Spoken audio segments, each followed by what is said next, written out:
What it do? It's the 50th, man. You know. Cult leader. Yeah. We speak the truth, but we a cult leader. Yeah. Well, bitch, then I'm a cult leader. Yeah. Well, bitch, then I'm a cult leader. Yeah.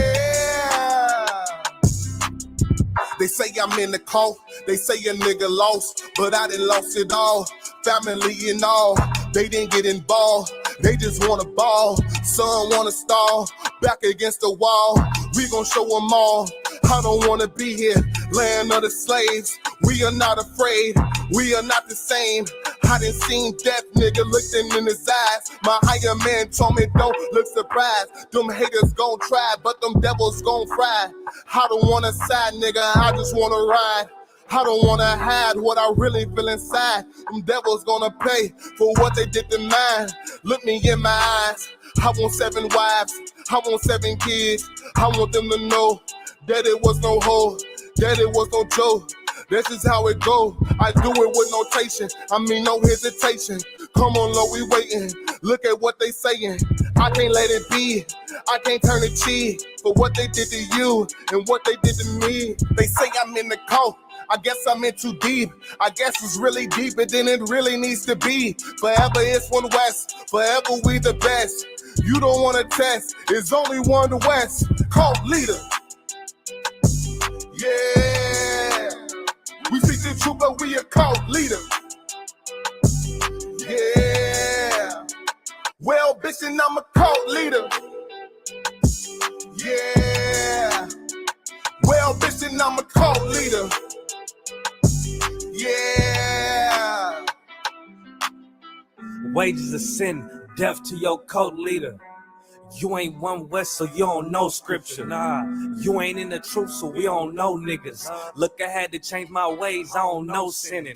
Got the name changed, not to Zab, yeah, how would I? How was I ever in the world? I gotta ask myself. Man, a white man, the devil, I ain't imagining putting this in the hill, but my people can't imagine hell. I'm in the field with black natives and Hispanics. Never drop my sword and I don't panic like Muhammad. The church, the house of Satan, they just want your tithes. And you could go against the law, but you won't survive. MOK had a dream, we getting burnt alive. Want me to love my enemies, the worst advice. If you ain't UPK, you don't worship Christ. Nah, say you don't worship Christ. Cult leader. Yeah. We speak the truth, but we a cult leader. Yeah. Well, bitch, and I'm a cult leader. Yeah. Well, bitch, then I'm a cult leader. Yeah.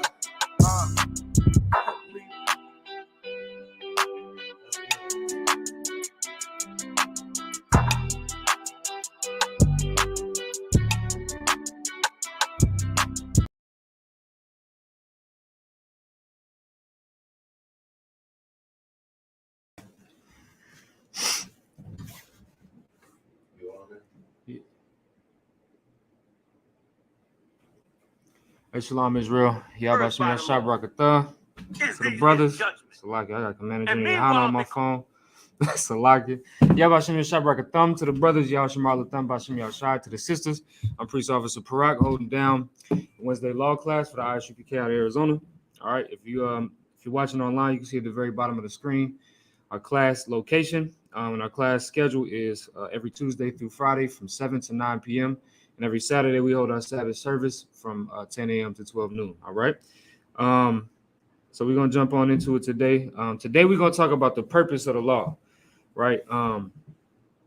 Really, this class is just designed to understand why it is that the Lord gave us this law. Now, in all essence, it don't really matter. In the sense that if the Lord tell you to do something, just do it. But I really think that it's helpful for brothers and sisters to be able to understand why it is that this law is needed. Why does the Lord require so much of us? Why do we have all of these different stipulations, and statutes and things like that we have to abide by? right? So we're gonna start off in Luke the 5th chapter, right? We're gonna start off in Luke the 5th chapter. One of my favorite accounts. We're just gonna get only part of it, but one of my favorite accounts in the scriptures, right? Luke the 5th chapter. You want to read it? You want to read it? Luke 5th and Luke 5 and 30. book of Luke, chapter 5, verse 30. But their scribes and Pharisees murmured against his disciples, saying, "Why do ye eat and drink with publicans and sinners?" So now, right, if you read directly before this, right, you can see that that Christ and his disciples went out, and I mean, all you got to do is kind of go back 4 verses, right? There was a publican named Levi that invited him over to his house, and they had a feast, right? And these publicans and these sinners, these are people that they're no good. You understand? They're just like your crackhead across the street. They're just like, your drug dealer. They're the same. They're sinners. You understand? And so the Pharisees are coming up against Christ's disciples saying, well, why is it that you eat and drink with the publicans and sinners, right? Because they don't understand the Pharisees. We got to understand their mindset. They don't really understand the spirit of the law. They don't understand how to save people. They only care about putting people to death, right? And we're going to get into that real deep tonight when we talk about the purpose of the law, because before we even go any further, I want everybody to understand that the purpose of the law was never for you to die. The purpose of the law was never for you to be stoned to death after committing adultery, right? The purpose of the law is for you to live and have order in your life. But like I said, we'll get into that. So the Pharisees murmured against his disciples, saying, "Why do you eat and drink with publicans and sinners?" Go ahead. Verse 31. And Yahushua answered, said unto them, they that are whole need not a physician, but they that are sick. So the one that's healthy, when it says whole here, it says they that are whole need not a physician. When you're whole, that means you're healthy. Nothing wrong with you. That means you don't need a doctor. That's what a physician is. So if you're healthy, you don't need a doctor. But who does need a doctor? Those that are sick. You understand?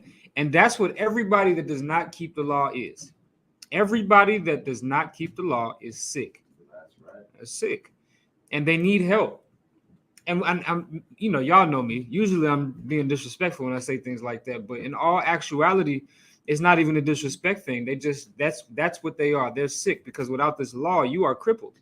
It is a disability to not have this law and these statutes and the commandments that the Most High gave unto us, right?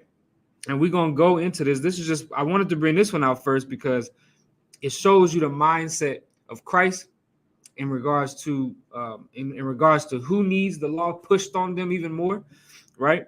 But it also shows that there's a reason why this law is being given to us. This law is to heal us. And I'm going to show you why, right?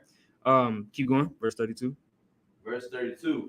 I am come not to call the righteous, but sinners to repentance. Right. He's not coming. Listen, Christ didn't come to call the righteous to repent. They didn't have nothing to repent from.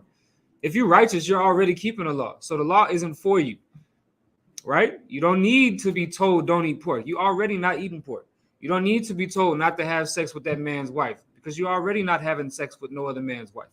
Like if you're keeping the law, you're good. You're straight. But Christ said that I came to heal the sick, right? And to bring sinners to repentance.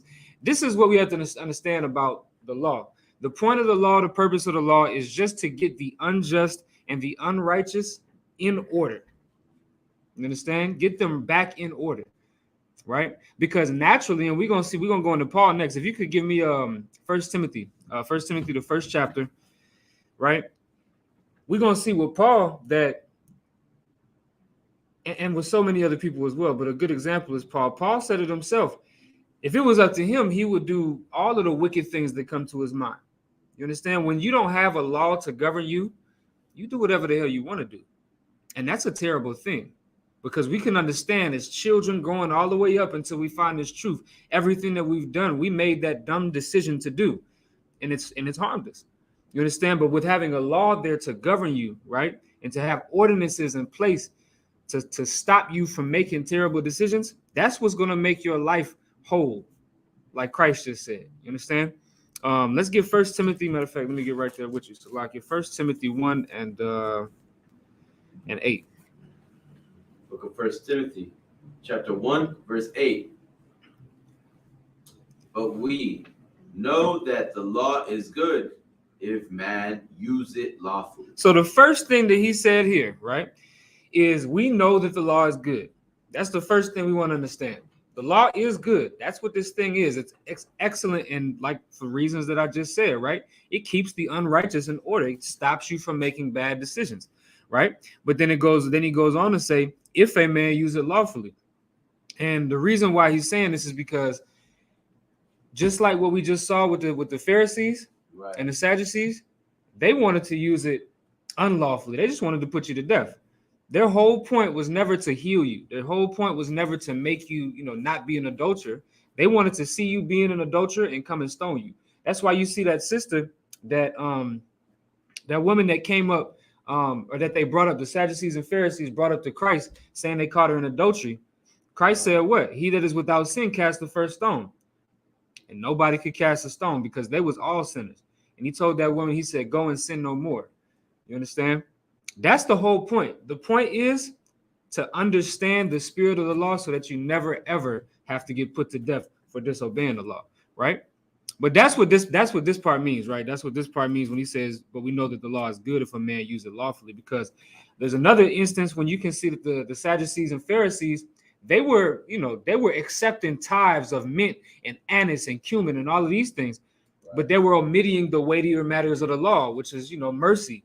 And also the specific one that Christ ended up bringing up is honoring their mother and their father. They threw that away for tithes. Right. Then the law is not good. Now you paying all of these tithes, but your parents aren't being taken care of in their old age. You understand? So that's what this is talking about.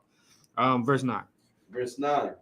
Knowing this, that the law is not made for a righteous man. See, now Christians don't really understand this. And that's also why this class is extremely important. Because Christians are going to, everything I'm about to bring out, Christians have read these things and don't understand it, right? Because it says the law is not made for a righteous man, right? So then to them, that's like, yeah, so if I keep the law, I'm not righteous. That's not at all what this is talking about. Let's read it from the top, right? It says, knowing this, that the law is not made for a righteous man. Keep going.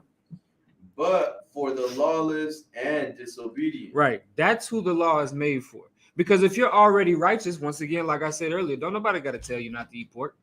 Don't nobody tell you not to pick up that shrimp or that catfish. Nobody got to tell you to not have sex with that man if you're a man. You understand? Nobody got to tell you that because you're doing it all already. So the law, you don't have to worry about that because you're keeping it naturally. But there are others that want to have sex with it. There are other men that want to have sex with other men. Right. There are other women that want to have sex with another man that's not her husband. You understand? That want to so-called cheat or commit adultery on her husband. Right? There are women that are like that. There are men that they got to have that pork. That's who the law was designed for. Men that naturally want to go against what's good for them. You understand? So, we can we can read it. Let's keep going on verse 9. Middle of verse 9. For the ungodly and for sinners, for unholy and profane, for murderers of fathers and murderers of mothers, right? For manslayers. Keep going. For whoremongers, for them that defile themselves with mankind, for men stealers, for liars, for perjured persons, and if there be any other thing that is contrary to sound doctrine. And so now that's what the law was designed for, people that do things like this, people that are murderers, right? People that are defilers of themselves with mankind, the homosexuals. Right. Some people think that it's right to have sex with men, and you're a man and you think it's right to have sex with another man. Some people are like that. Some people really feel like that. The law is designed to show you, no, that's not right, and your thoughts are wrong, right? But the law is not made for a righteous man. Some people just grow up their entire life. They just know, yeah, I should never, ever have sex with another man. That's not right. Some people just automatically understand things like that. You understand? But the law is created to get you, the unrighteous one, to get you in order, right? Because we got to understand, none of these things that the Most High puts, like some of the people that come up against the law, I know they haven't read the first 5 books of the Bible, because the amount, like all of the laws in there all make sense, and it's laws in there that will blow your mind to how precise the Most High is with giving a damn about our well-being. You understand? We're gonna read the law a little bit later, where there's a law that you have to build a fence around your roof, so that way nobody, or a railing or whatever you want to call it, around your roof, so that way anybody that goes on there to work on it or whatever the case, they can't fall off of it. Things like that the white man or nobody else would ever think of, but that's in this book. You understand? This law is for us. It's not for the Most High. You understand? The Most High created the pigs. He created the shrimps and the lobsters, but he created them for a certain reason. And so the law is there to show us what to do with these different animals, how to, treat our brothers, how to treat our sisters, all of those things. But we're gonna get into all of that. All right. Let's go down to Romans. So let's get the book of Romans, the seventh chapter. In the Romans, the 7th chapter, we're gonna start at verse 18 or 14, matter of fact. Like I just mentioned earlier, right? Paul he's just like 99%, I say 100%. He's just like 100% of everybody else in Israel. Paul is the same way as all of us. The difference is, though, that Paul was willing to fight his flesh, and we're going to talk about it, right? Let's get 7 and 14. Romans chapter 7, verse 14. For we know that the law is spiritual. That's the first thing we got to understand about the law. The first thing you got to understand about this law is that it is spiritual. And if you think about this law in a carnal mind, you're going to be thinking like the Christians. And so you're not going to want to keep the law. But the law is a spiritual thing, and we're going to see how, right? And we're going to see how that relates to you specifically, right? So it said, for we know that the law is spiritual. Keep going. But I am carnal. He said, but I am carnal. He understands. This is what Paul understood. This is what makes Paul such a wise man. He understood that his feelings or his opinions never mattered at all. His feelings and opinions about anything don't matter, because he knows that the Most High, the being, the being that put these laws in front of us, knows much more than we could ever know. You understand? Right. He understands that already, right? So he says the law is spiritual. He said, but I am carnal, right? What does carnal mean? It just means flesh. I'm flesh and blood. The Most High is an all-knowing being, a self-existent being. He made this law, but I'm flesh. But keep going. Sold under sin. Why is he saying sold under sin? Because naturally, what he wants to do is sin. You understand? That's what naturally you want to do. And I'll give you all just a quick example. Children, it starts as a child. Children naturally just lie when they're in trouble. You understand? They do it. They know it's wrong, but they don't give a damn. Because naturally to them, that's just the thing that they want to do, because that's human beings. That's us. You understand? That's why he says, I'm sold under sin, because naturally he's going to do what a sinner would do. He's going to go against what the Most High put in these laws, right? But keep going. Verse 15, for that which I do, I allow not. Mm-hmm. For what I would, that do I not. But what I hate, that do I. Now this is so confused. When I first heard this scripture, I was confused. Yeah. So like if you keep reading down like the next 6-7 verses right here, it's extremely confusing, but it's actually a lot simpler than you might think. Right? All this is talking about is the fact that you have to fight your flesh. The thing inside you that's telling you that you should get high, you got to fight it. The lust, oh my God, so many brothers and sisters have the lust demon on them.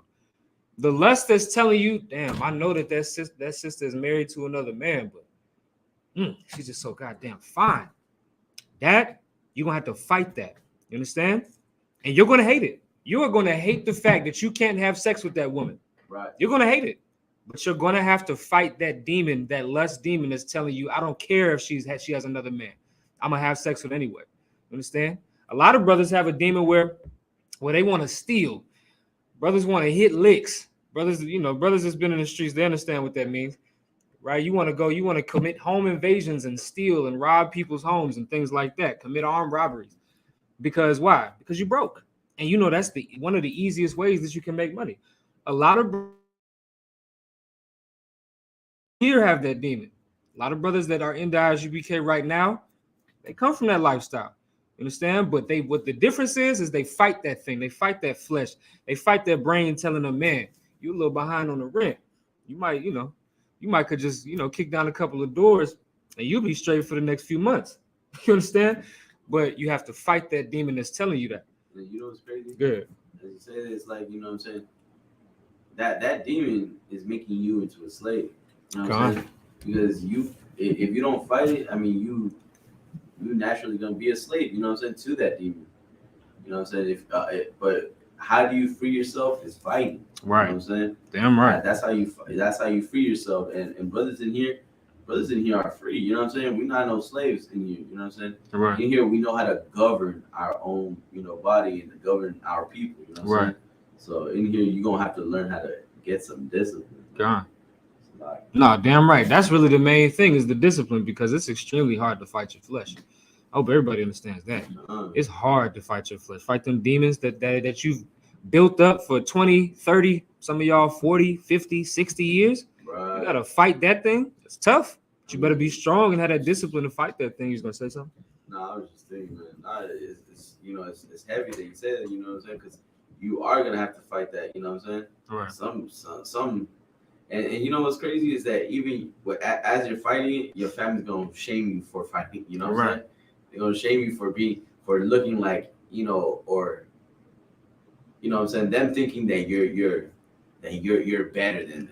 You know what I'm saying? When all you're really trying to do is you're trying to do better than what you were taught. You know what I'm saying? And we were taught to be slaves. You know what I'm saying? Exactly. So it's a lie. And that's the point. You know what I'm saying? That's what the law is for. That's what the law is for, is to correct you from that. Because we got to understand that this law was only given to the children of Israel. So we being surrounded by all these other nations, you know how many thousands of different types of ideologies there are? Thousands. So many thousands of different ideologies that'll make you sick if you try to think about all of them. You understand? But the problem is people, our brothers, our sisters don't understand that there is one ideology that we must follow. And that's it. Right. Only one. And that's these laws, statutes, and commandments. That's what these are made for. Matter of fact, this next verse is gonna break it down perfectly. Give me verse 16. Verse 16. If then I do that which I would not, it consent unto the law that it is good. That is good. Listen, if then I do that which I would not, I consent unto the law that it is good. Meaning, normally I wouldn't keep the feast days, but I'm going to do it. You understand? Normally, I would just eat pork, but instead I'm going to refrain from eating pork. That same pork, we're going to get a couple of scriptures on that. That's going to show you that thing is going to kill you. You're going to die eating that thing. You understand? Another thing too, normally you would want to not pay tithes, you know what I'm saying? Keep that 10%, you know what I'm saying? But that's what you're going to have to do. Right. Yeah, normally you'll just have sex with that brother's wife. You'll do that. But because you don't do that, you now can consent unto the law that is good, because that law has saved your life. And that's the point. That the whole point of this law is to just keep you in order, because we would be a bunch of goddamn savages if it wasn't for the law. And we can find that evident. We can absolutely find that evident, because without the law, that's what I was. Without the law, many of the brothers that was in here, that's all they was just a bunch of damn savages running the streets doing all manner of wickedness. Sisters, all manner of wickedness. You understand? So if then I do that which I would not, I consent unto the law that it is good. You understand? And we're going to get a deeper understanding of this in 2 seconds, right? Because he's going to keep going. If you could get the next verse. Now, then it is no more I that do it, but sin that dwelleth in me. Keep going. For I know that in me, that is in my flesh. So he says, I know that in me, which is in my flesh, right? Go ahead. Dwelleth no good thing. Dwelleth what? No good thing. Dwelleth no good thing. In your flesh and your carnal mind, the way that you like to think about things, there's no good thing in there. Right. Nothing. You can't come up with any good ideas, man. You can't. None of it is good, because the types of ideas that you're going to come up with is, yeah, she bad as hell, I'm going to have sex with her. I don't care if she has a man. Type of ideas that you're going to come up with is, I got to kick in a couple doors because, I don't have enough money to pay rent. Because the type of, ideas you're going to come up with is, man, I had a rough day at work. I'm going to go home and I'm going to roll a blunt and I'm going to get high. Understand? That's the type of ideas that you come up with. The law is going to tell you what you should do from now on. That's what's going to happen from now on. You understand? Because in you there dwelleth no good thing. There's no good thing that lives inside of you. You understand?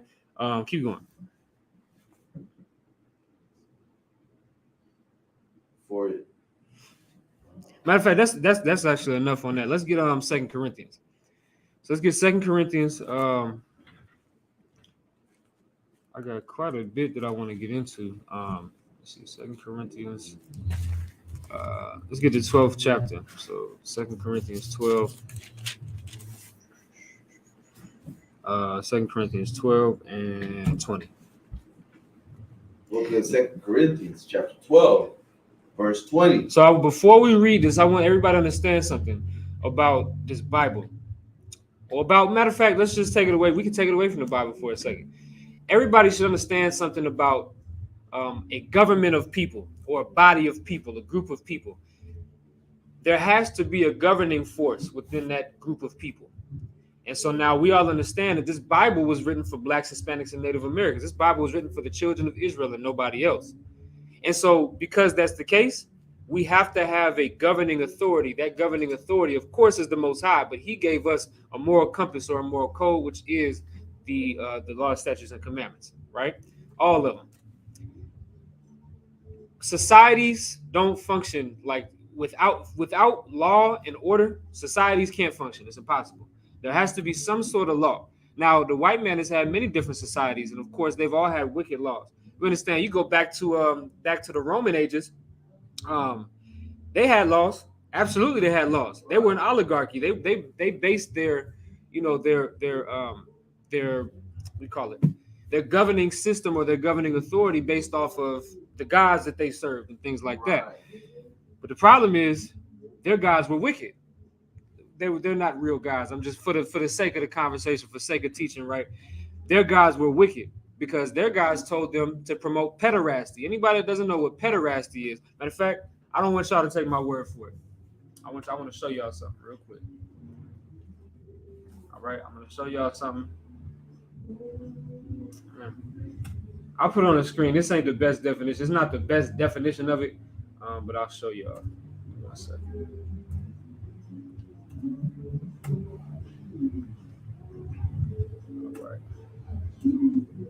All right, here we go. Right, pederasty. Make sure y'all can see that. See if I zoom in a little bit.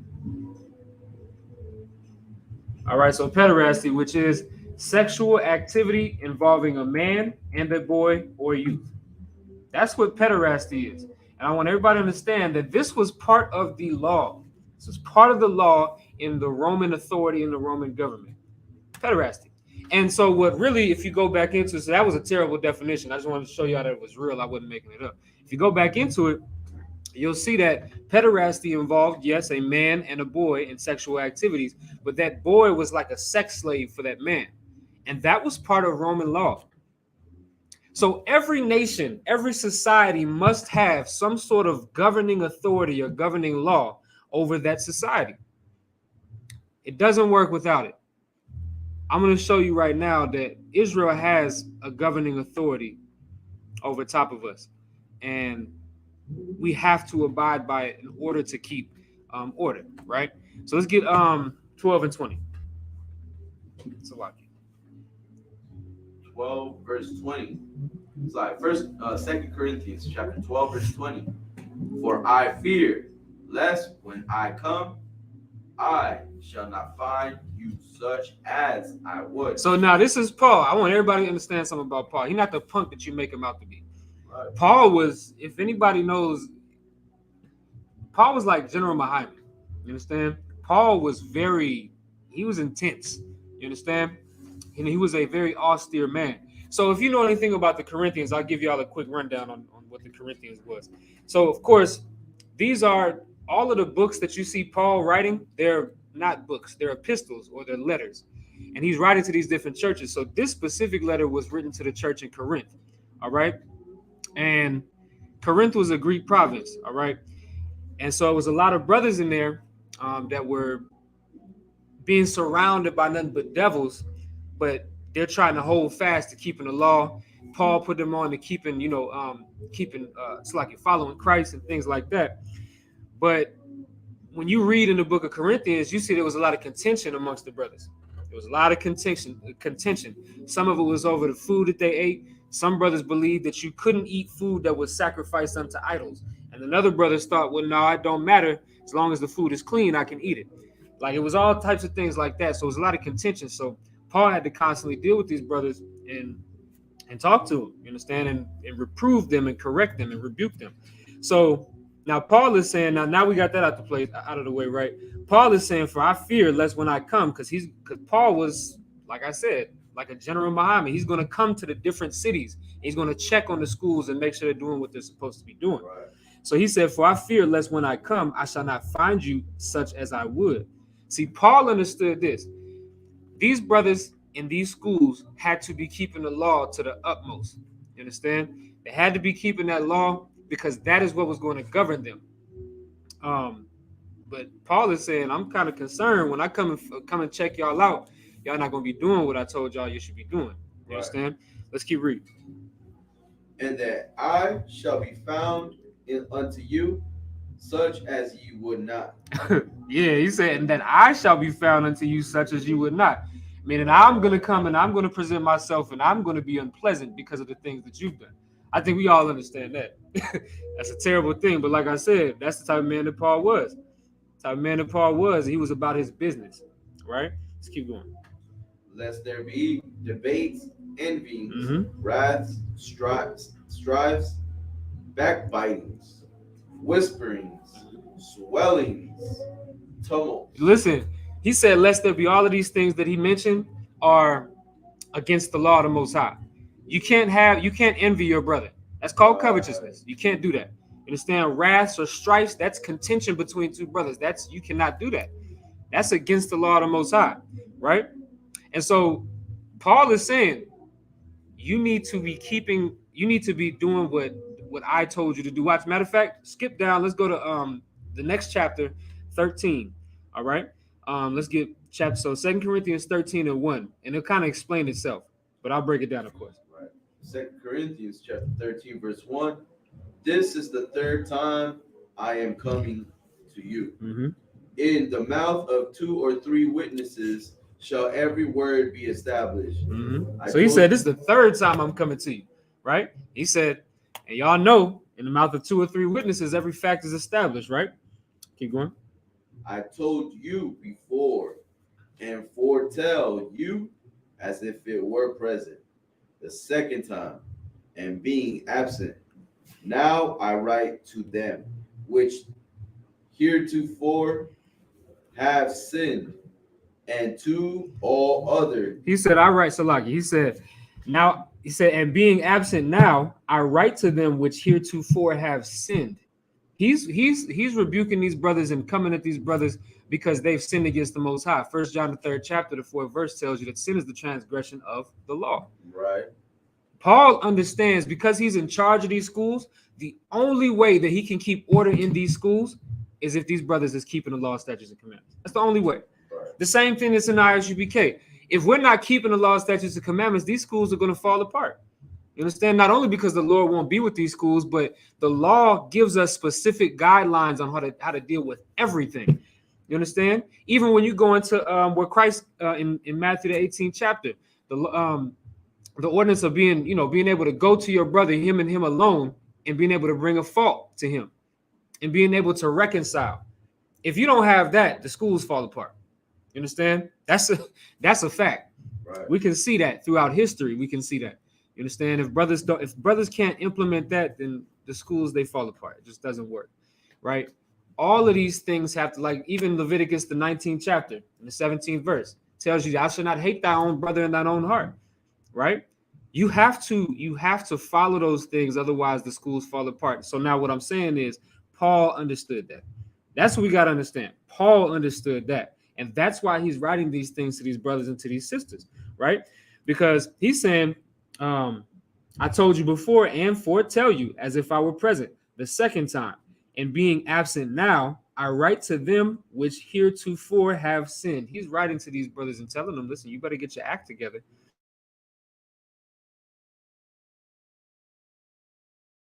all other, that if I come again, I will not spare. He said, I will what? I will not spare. That's General Muhammad. That's a lot.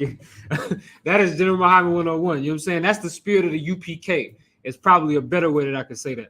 Y'all not gonna try to get me on no crazy stuff. You understand? That's the spirit of the UPK, right? Right. If I come again, I will not spare it. But that's what you have to do. Like, if you're gonna, any brother should understand this. If you're gonna come into a position of authority in the UPK, this is where the spirit of the Lord dwells. And this is the Lord's body. I mean, this is the one body of Christ. You have to have this mindset and understand that the law is the only thing that can govern this place. That's it. But brothers have to be able to understand that spirit of the law that Paul just talked about. If you can understand those things, you can lead a goddamn nation. Commander General Yohanan understands those things. That's why he leads the nation of Israel.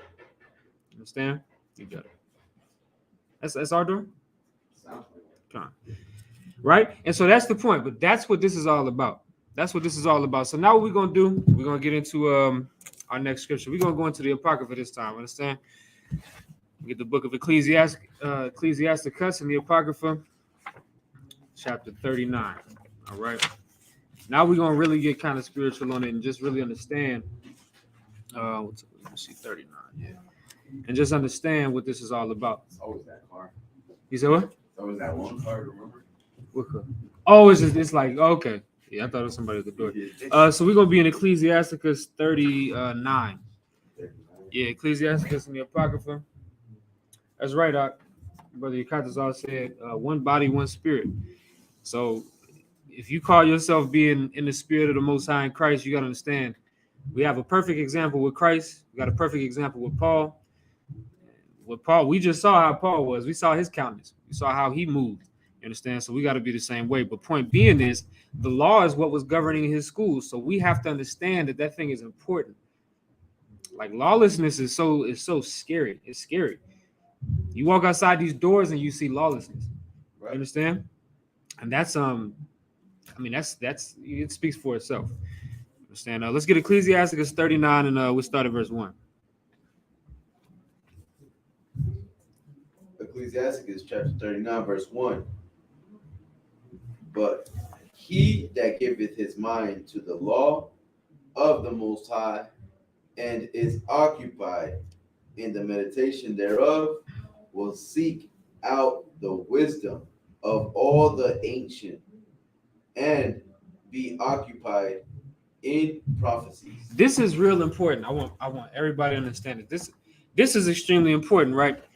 So it says, but he that giveth his mind to the law of the Most High, meaning you give yourself over, your thoughts, your mind, everything. Instead of you thinking the way that you used to think, now you think based off of the law of the Most High. And is occupied in the meditation thereof. What does it mean to meditate in the law of the Most High? The same thing that David said. Everything that you do is based on whether it's lawful or not. Everything. You understand? Down to the smallest thing of going to the grocery store and you looking to see if there's gelatin or L-cysteine or all of these different things that they got. They put pork in and human hair in and things like that. You looking at those things because it's just constantly on your mind. When you driving, like me, like when I'm driving and I'm listening to music and stuff, I'm constantly in my head. I'm not even really paying attention to the music because I'm focused on, like today, for instance, I'm focused on, okay, this scripture that I just read today. I was focused on this chapter. You understand? I'm driving in the car. I can't even focus on the music because I'm focused on this chapter and a specific verse that we're going to read. I think it's verse 6 that we're going to read. I'm thinking about that. You understand? That's what it means to meditate on the Most High's laws. You understand? It says, we'll seek out the wisdom of all the ancient. Now, this is important too, because the ancient, you can go back to Abraham. This was before the so-called Mosaic law, or before, the book of Exodus, where you got the so-called 10 commandments and things like that. Abraham still kept the law of the Most High. And so you have to, like, when you really start to focus on how to please the Most High and how to serve him and how to keep these laws, statutes, and commandments, you'll go back that far to before there was a written law and see, how did Abraham please the Most High so goddamn well?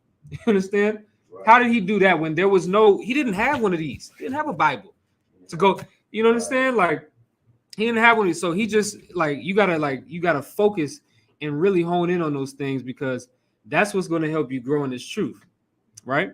Let's get verse 2. Verse 2. He will keep the sayings of the renowned men. The renowned men. It's like the renowned men. Mm-hmm.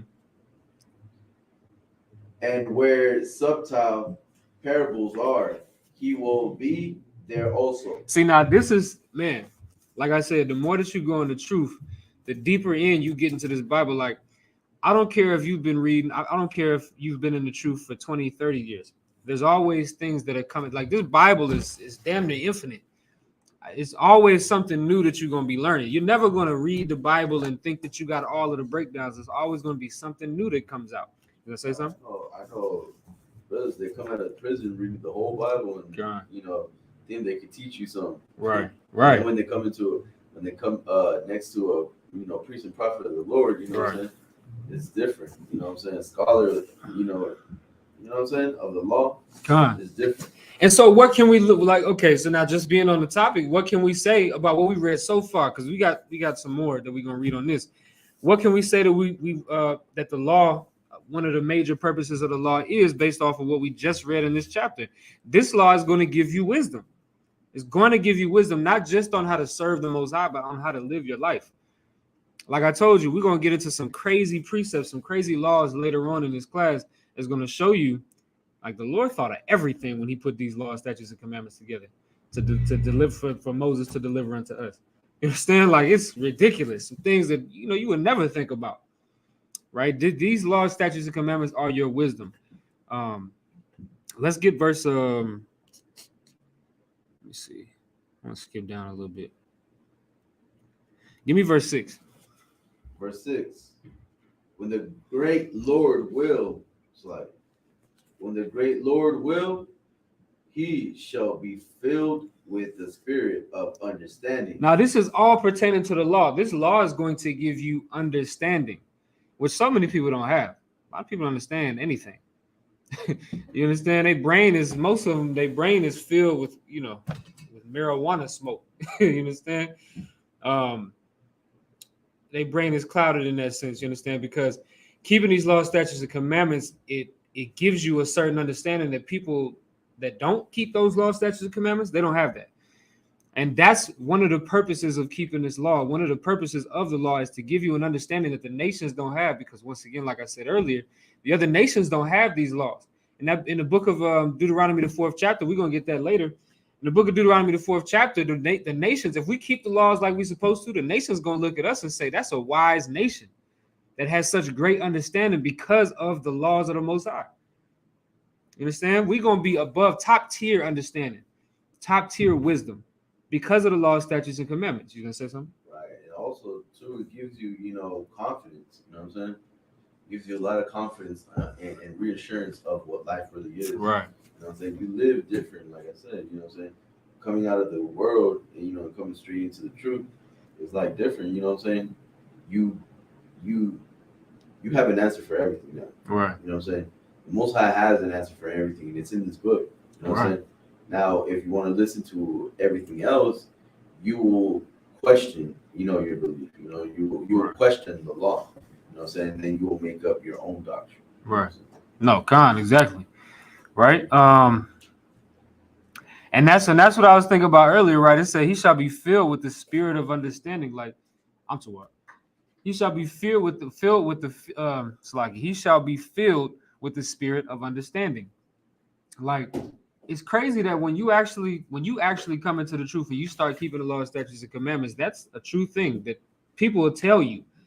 Like, you might not even notice it yourself, but people will tell you something different about you. Like, you know what I'm saying? Yeah. But that's like the spirit of the Lord, and you can't get the spirit of the Lord without keeping the law. And it's like it's crazy because it's like the Lord is trying to help you. He's been trying to help us. You understand? He's been trying to help us. He tried to help the children of Israel during the Exodus in the wilderness, and we didn't want it. We didn't want his help, right? He gave us the law, statutes, and commandments, but we said I was going to break them and do our own thing and follow other guys and things like that. So now where do we end up? You know what I'm saying? We end up in places and positions like this in America, slaves in America. You understand? After Egypt, I think it was 5 different major captivities. You understand? Like, goddamn. But that's, of course, because when we leave the law, statutes, and commandments, we don't have the understanding. We don't have the wisdom, right? Let's keep reading. Right. He shall pour out his wise sentences. Mm-hmm. So listen, you're going to know how to speak. Right. And that's something that a Christian pastor could never tell me anything about, is understanding how to speak to somebody, how to have your speech be always seasoned. You understand? Be graceful, right? Keep going. And give thanks unto the Lord in his prayer. Mm-hmm. He shall direct his counsel and knowledge, and in his secrets shall he meditate. In his secrets shall he meditate. Now understand this. You understand something about keeping the law of the Most High. You cannot understand this Bible if you don't keep the law. Right. Like you can't. None of this. You can read this thing front to back, all the way through, cover to cover, like the Christians say. If you're not keeping the law, none of that matters. You won't understand any of this. You won't, none of it. It's just all going to be a big, blur to you. It won't make any sense. Now you'll think it makes sense because your Christian pastor is going to tell you that this is what it means. But if you're not keeping the law, the Lord will not allow you to, to understand what's being said here, right? Because we just read, and in his secrets he shall meditate, right? But the first thing that you got to do is you have to keep these laws, right? And that's why the scriptures say, that's why Paul said the law is spiritual. Like keeping the law is a spiritual thing. It's not just the carnal thing. Like, okay, I don't eat this. I on Saturdays I rest. On Saturdays I do the Sabbath service. You understand? I don't have sex with other men's wives and things like that. I don't get high. Those are all carnal things. There's something that's a lot deeper to all of those things. You understand? All of those things that I just mentioned, it's a lot deeper than that. This law is spiritual, right?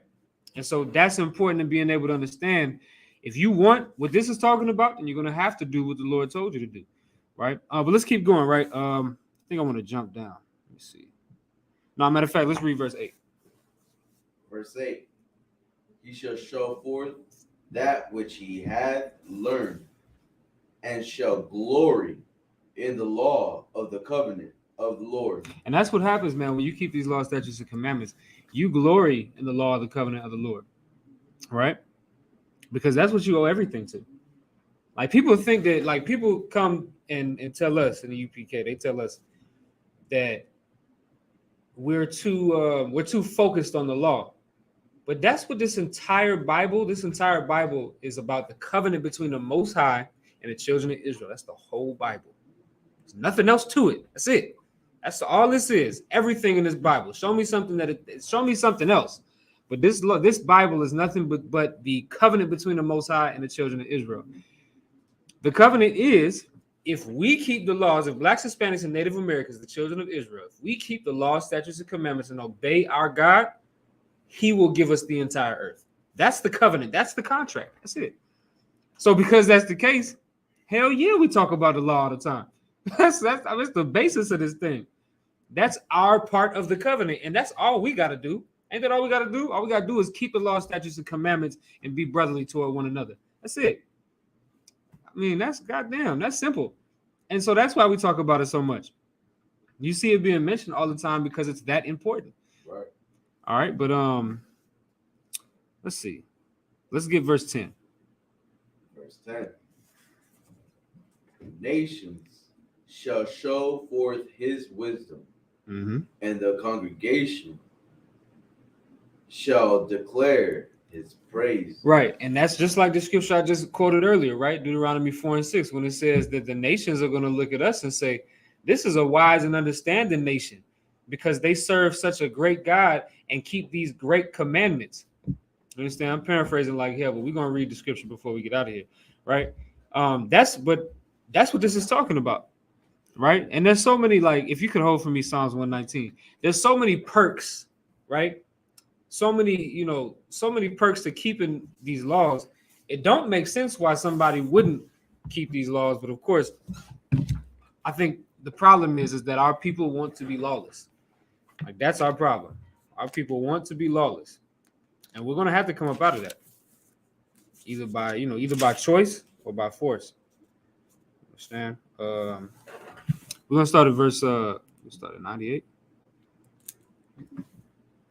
We'll start at verse. Matter of fact, let's start at verse 97. So we're gonna read Psalm 97. That's like it. Psalm 119 and verse 97. So like Psalms 119 verse 97. Mem, oh how love I thy law.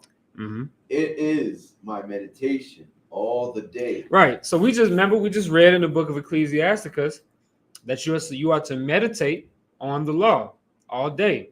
You understand? And this is what I call him Paul. This is David saying the same thing. He says, "How I love thy law," and you should, man. That's what you should understand about this law. This law saved your life. Like without this law, you're a lawless people. You're going to get high. You're like, listen. Your mother didn't keep the law. Your father didn't keep the law. And look how you grew up. You understand? I think that might be all I got to say for a lot of brothers and sisters. Right. If you can just if you can just relate to that and put that in your brain, you can understand that the law is something that you should absolutely love, because it's going to save your children from growing up the way that you did. Keeping the law is going to save your children from having the absolutely most terrible experience that you had growing up. It's going to save your kids from that. I think that's a beautiful thing. I think that's worthy enough for me to say the same thing that David said. Oh, how I love thy law. You understand? And he said, it is my meditation all the day. Keep going. Thou, through the commandments, has made me wiser than my enemies, for they are every with me. See, this is part of the purpose of the law. That's what this whole class is about. That's what it's titled. That's what it's about. The purpose of the law. The Lord only gave. If you go into Psalm, matter of fact, what is it? Psalm. What is it? Psalm 119. What is it? God damn.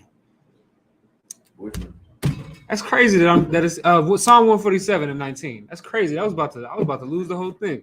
Psalm 147 and 19 tells you what, and the 20th verse also tells you what, that the Lord only gave the children of Israel the law. Only. No other nation has ever received the law of the Most High. Why is that? For this same reason, right? Though thou through thy commandments has made me wiser than mine enemies. That's the purpose of this. The purpose of us having a law is so that we can have a head start against our enemies, and that so nobody could ever come up against us. And the only way that can be effective is if that law includes order. And that's what a lot of the law is about order, having order. You understand? The civil laws that we have are all about order. The moral laws that we have, they're all about order. You understand?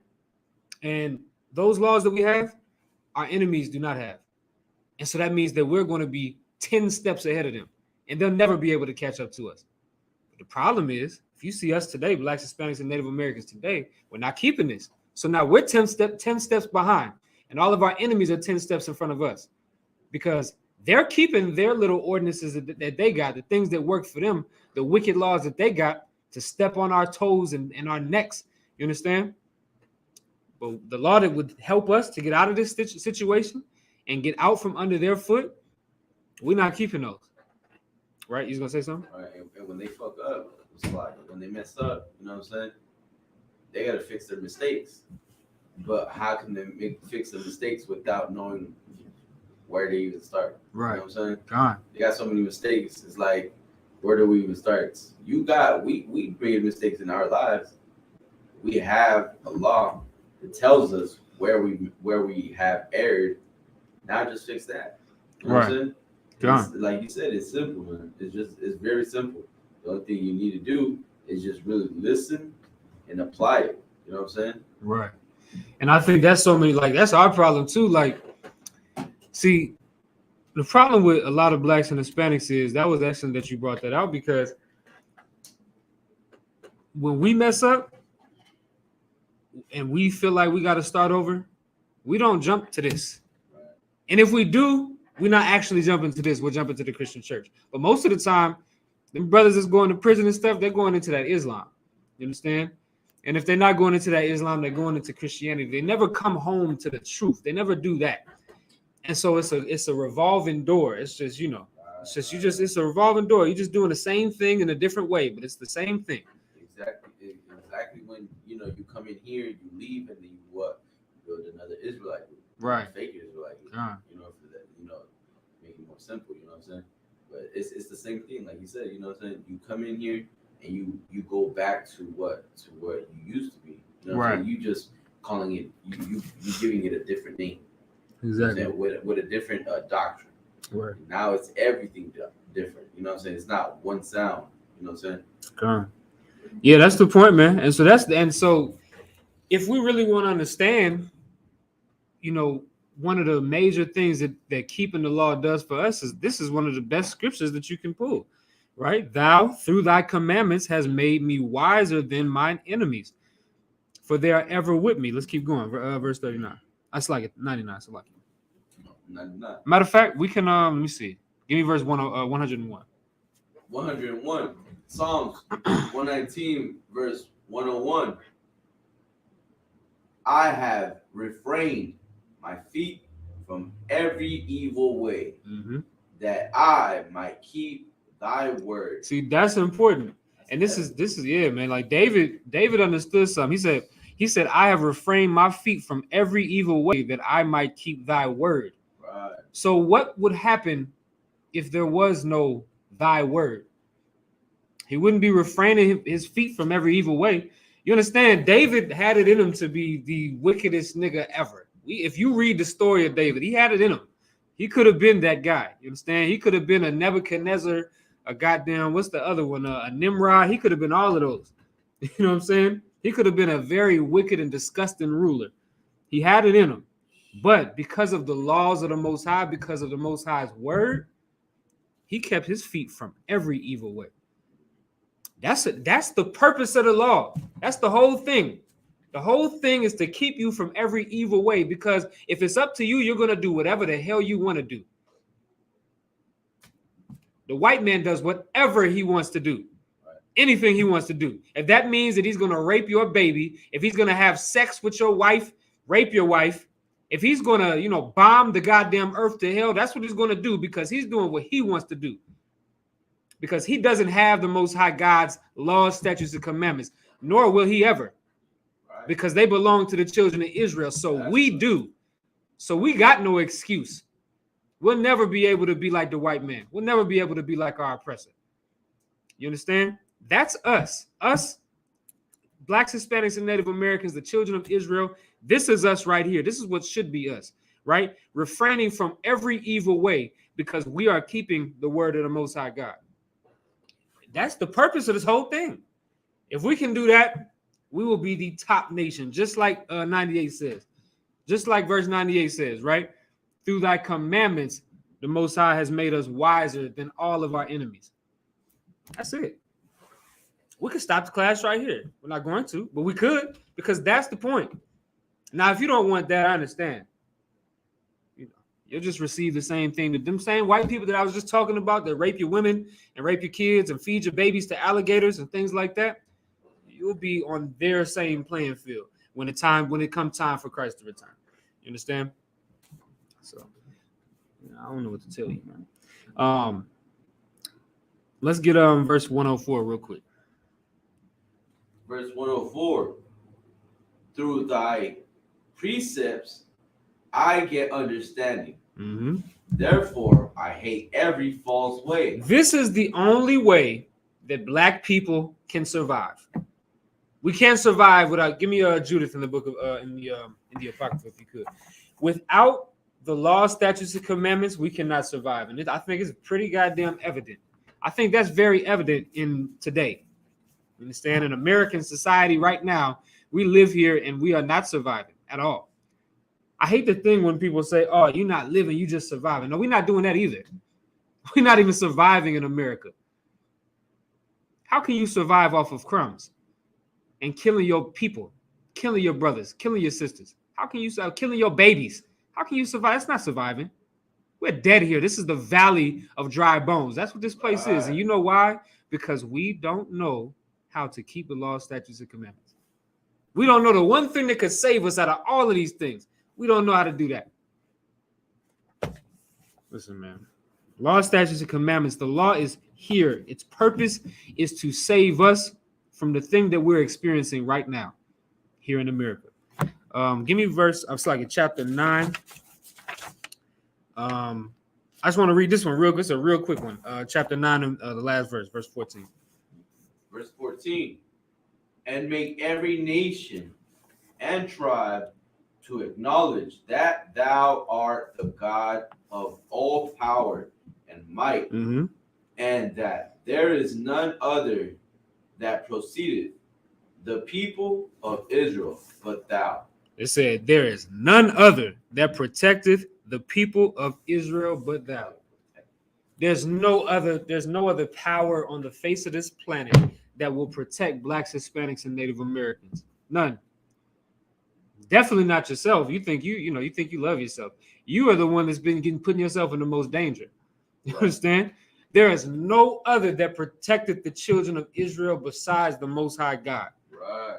Like, you gotta understand, man, the Most High God gave us laws like the dietary law to protect us. You think he gave us that dietary law just because?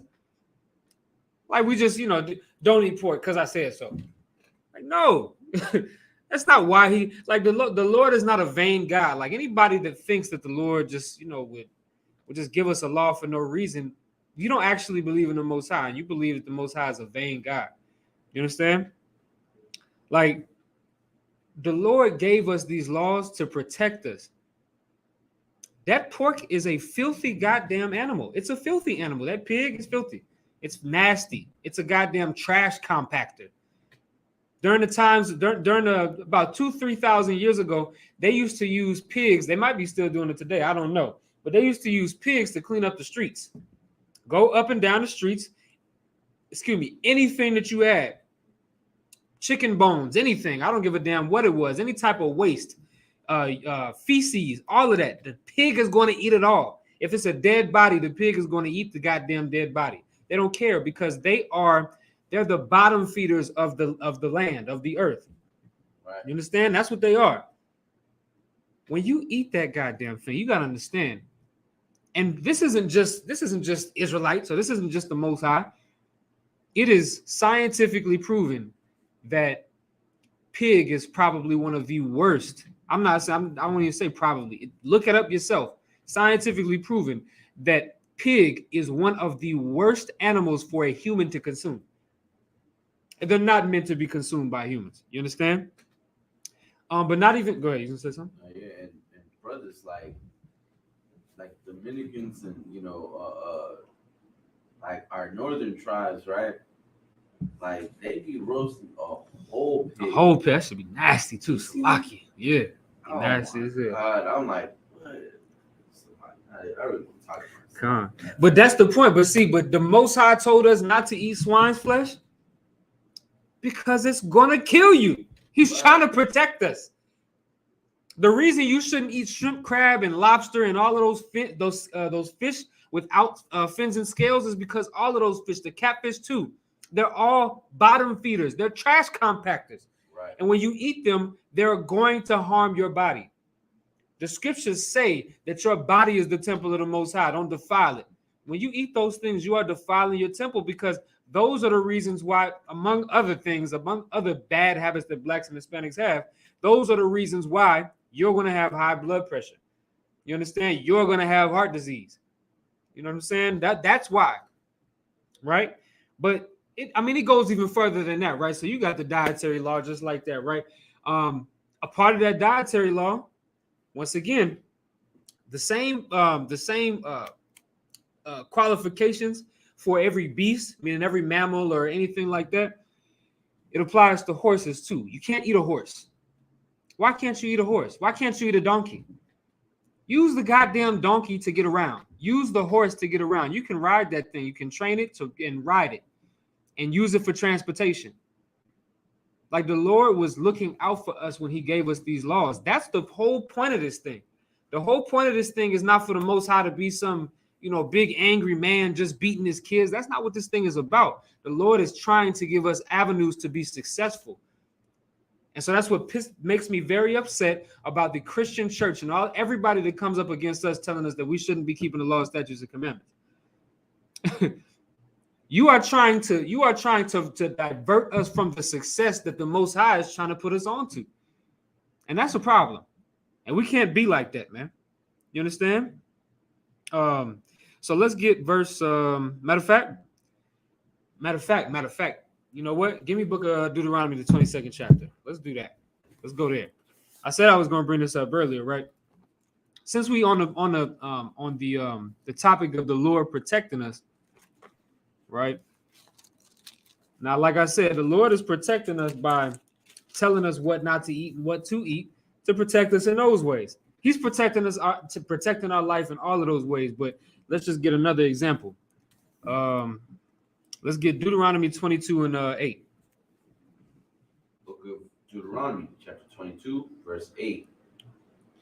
When thou buildest a new house, then thou shalt make a battlement for thy roof. So a battlement is this. It's like a barrier. If you think about that, right? When you go back into the Hebrew, it's like a barrier or like a railing, right? So he said, when you build a house, then thou shalt make a battlement for thy roof. So meaning put a border around the top of that roof. Why? Keep going. That thou bring not blood upon thine house, if any man fall from thence. So now he said the reason why you're gonna make that railing around your house, or that border around the roof of your house, not around your house, like the roof of your house, is to make sure that nobody can fall off of the top of your roof. Maybe they're working on it. There's a lot of reasons, especially at that time, that somebody would be on the roof. You have to put that border around it so nobody can fall off of it. He's trying to save your goddamn life. Now, this is one of many. You know how many scriptures there are like this that are so overlooked by everybody because nobody gives a damn about the law? Right. Like this law by itself is so goddamn heavy. By itself is just so heavy because it shows the things that we would never think about. I'm building a house. I would think, just put a roof on the thing, make sure no rain get in my house. I'm secure from all of the elements, the rain and the hail and all of those things. Keep going. You say something? What's crazy is that people might look like man, that doesn't even look normal. You know what I'm saying? But really, you're doing a disfavor for the brother that's gonna be working on your roof. You know what I'm saying? You're not helping out your you know what I'm saying? Whoever's up there is like you putting him in danger. Right. You know what I'm saying? And this is a way to protect him. You know what I'm saying? It's kind of like it's crazy though. It's like you said. You know what I'm saying? It's just like this. Who would think of this? Yeah. Like who would not you? Right. You know what I'm saying? And this is a commandment. Like when you saying? build a house, like you have to do this thing. And so it's not like, hey man, maybe you should just put something. No, like the Most High is saying, put a battlement, put a railing or a border around the roof of your house so that way nobody falls off your goddamn roof and dies. He's trying to protect all of us. And that's the crazy thing. Like, I wouldn't have thought of something like that. I maybe would have thought of it for my own house, maybe. But I would have thought it might be looking too, it might look too ugly for me or something like that. Right. You understand? But it's not about that. It's about what is better for our people. You understand? Salaki. Give me 1 second, Salaki. Check this message.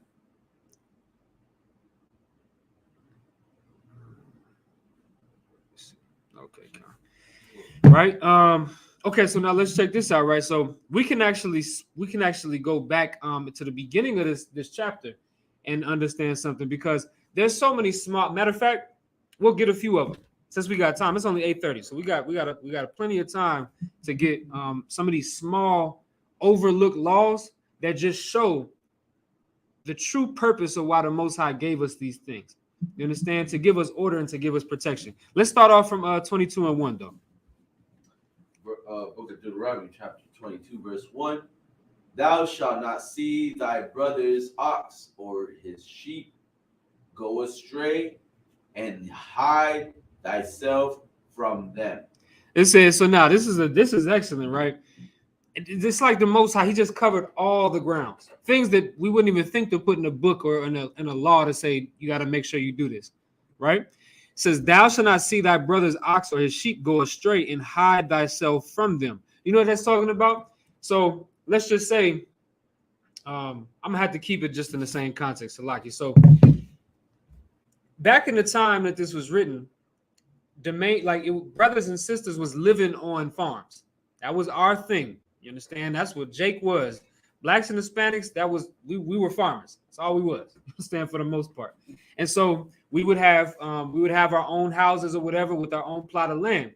Let's just say that you might be traveling or you might be the brother's neighbor or whatever the case is, right?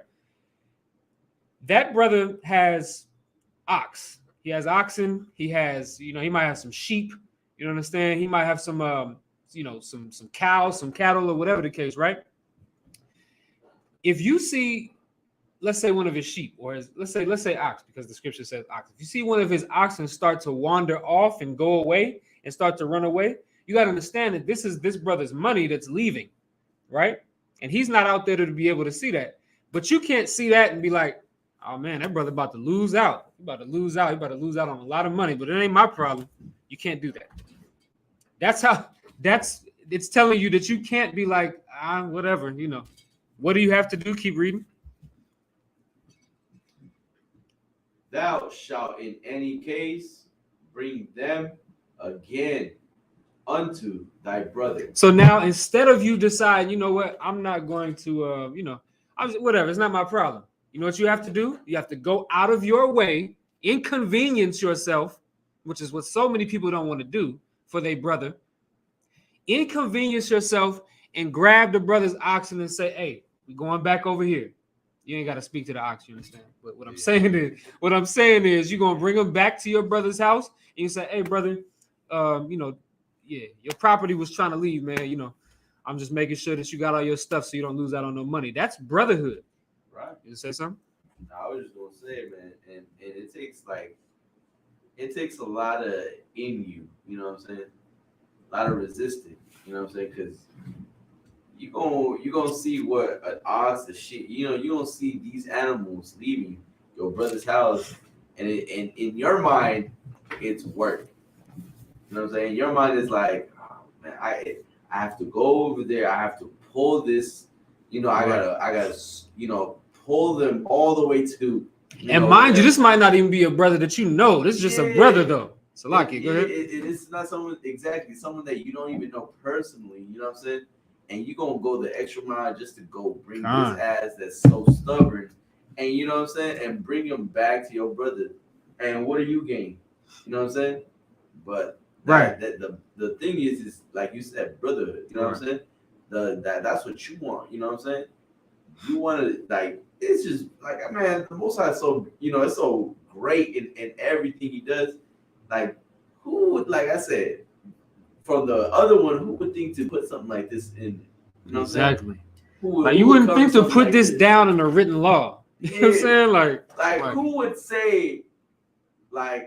would say you gotta help your brother? You know what I'm saying? Exactly. Like he's the other nations, they don't have this. Exactly. None of them have any law like this. Like, you know what I'm saying? It's amazing. It's like yeah, that's what I'm saying. You know what I'm saying? But this is like. And so once again, we can see that these laws they're just here to protect us. You understand? Like, and if we keep reading, it says, and if thy brother be not nigh unto thee, or if thou know him not, then thou shalt bring it unto thine own house, and it shall be with thee until thy brother seek after it, and thou shalt restore it to him restore it to him again. Do y'all understand what that means? That means that you're going to have to pick up a burden for your brother, because you're going to have to, if you see some random ox that you know belongs to somebody wandering down the street, you're going to have to take that thing and you're going to have to keep it at your house until your brother comes looking for it. I don't know how long that could take. It could take quite a long time. But you're going to have to suffer it and take on that burden for your brother. That is in the Bible. Right. Here. It's right here in the Bible. Deuteronomy, the 22nd chapter. You understand? Matter of fact, and see, look, we can go back. Let me see. Hold on. See something. Oh, matter of fact, let's go in the book of Exodus 22. I'll show y'all something else there.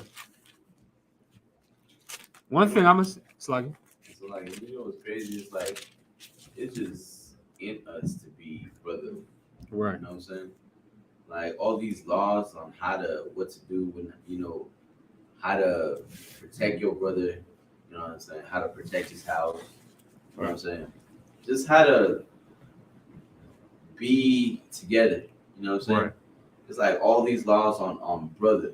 You know what I'm saying? On brotherhood, and our people don't apply it to our people. You know what I'm saying?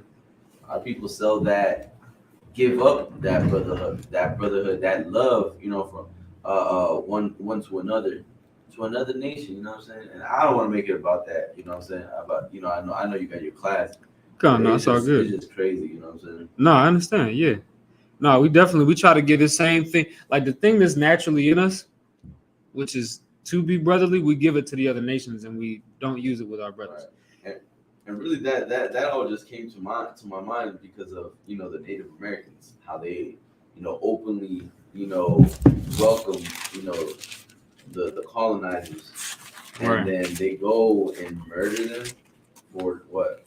For doing the ghost dance, you know what I'm saying? For dancing, you know what I'm saying? For like, you know what I'm saying?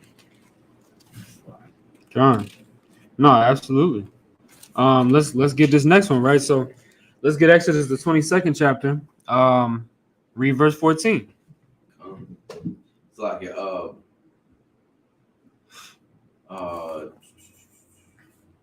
like what we trying to pull? Exodus 22 and 14. Exodus chapter 22, verse 14. Book of Exodus chapter 22, verse 14. And if a man borrow out, it's like of his neighbor, and it be burnt, and it be hurt or die, the owner thereof being not with it, he shall surely make it good. So this is another law that you might not even think about. You understand? But this is a law, so that way it's not ever up to interpretation. It's not ever up to. So now, what this is talking about, let's say you borrow something of your brother's, or of your neighbor, which would be your brother, right? Let's make it modern, right? So let's say you borrow your neighbor's lawnmower, okay? You borrow your neighbor's lawnmower, and as you're using the lawnmower, you run over a few rocks and the blade gets jammed up. You cannot, according to the law of the Most High, you cannot return that thing back to your neighbor and say, yeah, brother, I blew this damn lawnmower up. So lock it. Here you go. You can't do that. You understand? What you have to do is you have to go to the goddamn to the whatever store you got to go that fixes and repairs lawnmowers. You got to go there, and you're going to have to fix the thing. That's what it says. It says he shall surely make it good. Now, if this law wasn't in the Bible, it would be like what everybody does right now with their own mind. Wait, man, I can't help that it was some rocks in my yard. It could have happened to you too. You expect me to buy you a whole new? Yeah, I expect you to buy me either a whole new lawnmower or you're going to have to replace the part that you broke.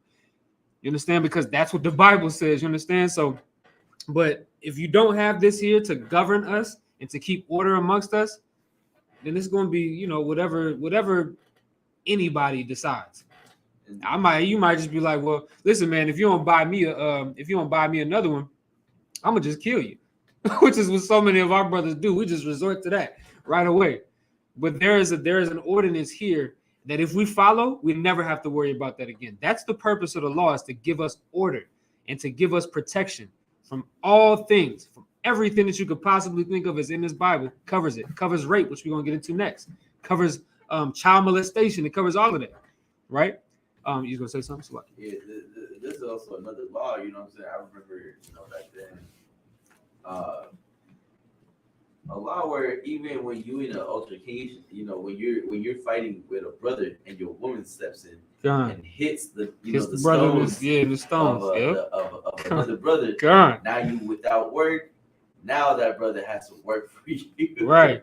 It's so many laws in the Bible like that. Like it's a law in the Bible that says that when you die, let's say you're a brother and you die and you have no kids, but you're married, right? So you have a woman. You die, you have no kids. The law says that your brother is to raise up seed unto you. Right. Why? course, we ought not. You got to go into the spirit of the law. The spirit of the law is that so that way when you regenerate, you come back into your family lineage the same way that you expected it to be. The same way that you set it up for your grandkids, you'll come back that same way. Right.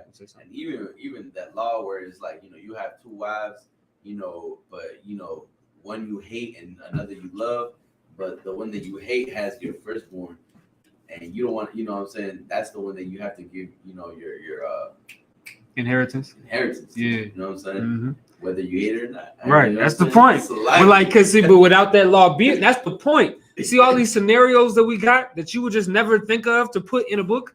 Right. Like all of those scenarios are already thought of. And so there's an answer for everything in the Bible. If y'all don't believe me, test me. You ask me. Listen, bestiality is in the Bible. There's a law that says that you can't have sex with animals. Who would think that you got to put that in the God? You would just think, hey, you know what? I don't think people, I think everybody knows that you're not supposed to have sex with animals. I wouldn't think to put it in the goddamn book, but the Most High did. So, Laki, you gonna say something? I think the United States legalized, legalized in a couple of states that you can sleep with horses. With horses? Yeah, like damn. See, like that's in their law with like animals. I don't know if it's specifically horses, but I remember seeing a post where it's like it was more so like promoting weed. Right. Yeah. They're saying like, America promoted, legalized, this and that. And basically what I just said, you know what I'm saying? And and they're still not legalizing weed, you know what I'm saying? It's some old post.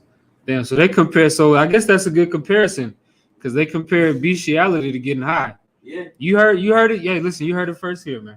If you smoke weed, you might as well have sex with a horse. Yeah. Salakia. Basically. Yeah, bestiality is legal in 4 states: Wyoming, West Virginia, New Mexico, and Hawaii. Right. That's crazy. Salakia. I didn't even know that. Salakia. Yeah, that is crazy. Salakia. God damn, Salakia. That's why the book of Isaiah says, "Woe to them that put evil for good and good for evil."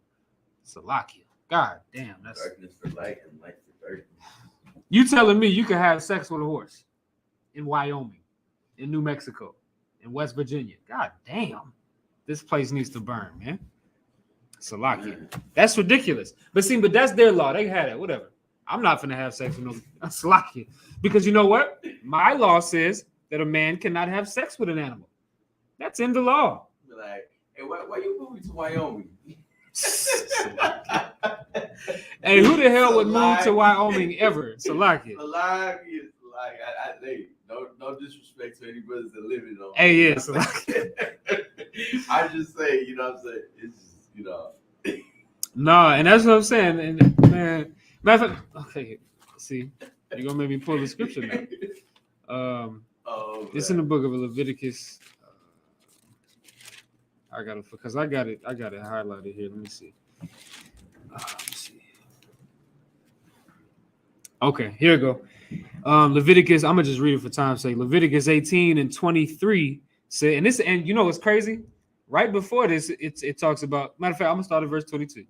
So we can cover all of the areas that I wanted to cover with this law, right? Verse 22 says, "Thou shalt not lie with mankind as with womankind. It is abomination." So, of course, we understand it should be normal to just understand that a man has the right equipment to fit perfectly with a woman's equipment. We all understand that. That's a natural thing that I think it just makes perfect sense. And then that masculine and that feminine, they go hand in hand. But then you got some people that are confused, that think that their equipment goes with similar equipment. And that, of course, is it's not sound. Meaning it's not a good thing. You understand? Well, because the Most High understood that there would be men like that and women like that as well, he had to put this in here. "Thou shalt not lie with mankind as with womankind." Of course, we all understand it, being a homosexual. A man cannot have sex with a man. I don't even like to call it sex, but just for teaching's sake, a man cannot have sex with a man. That's what the Bible says.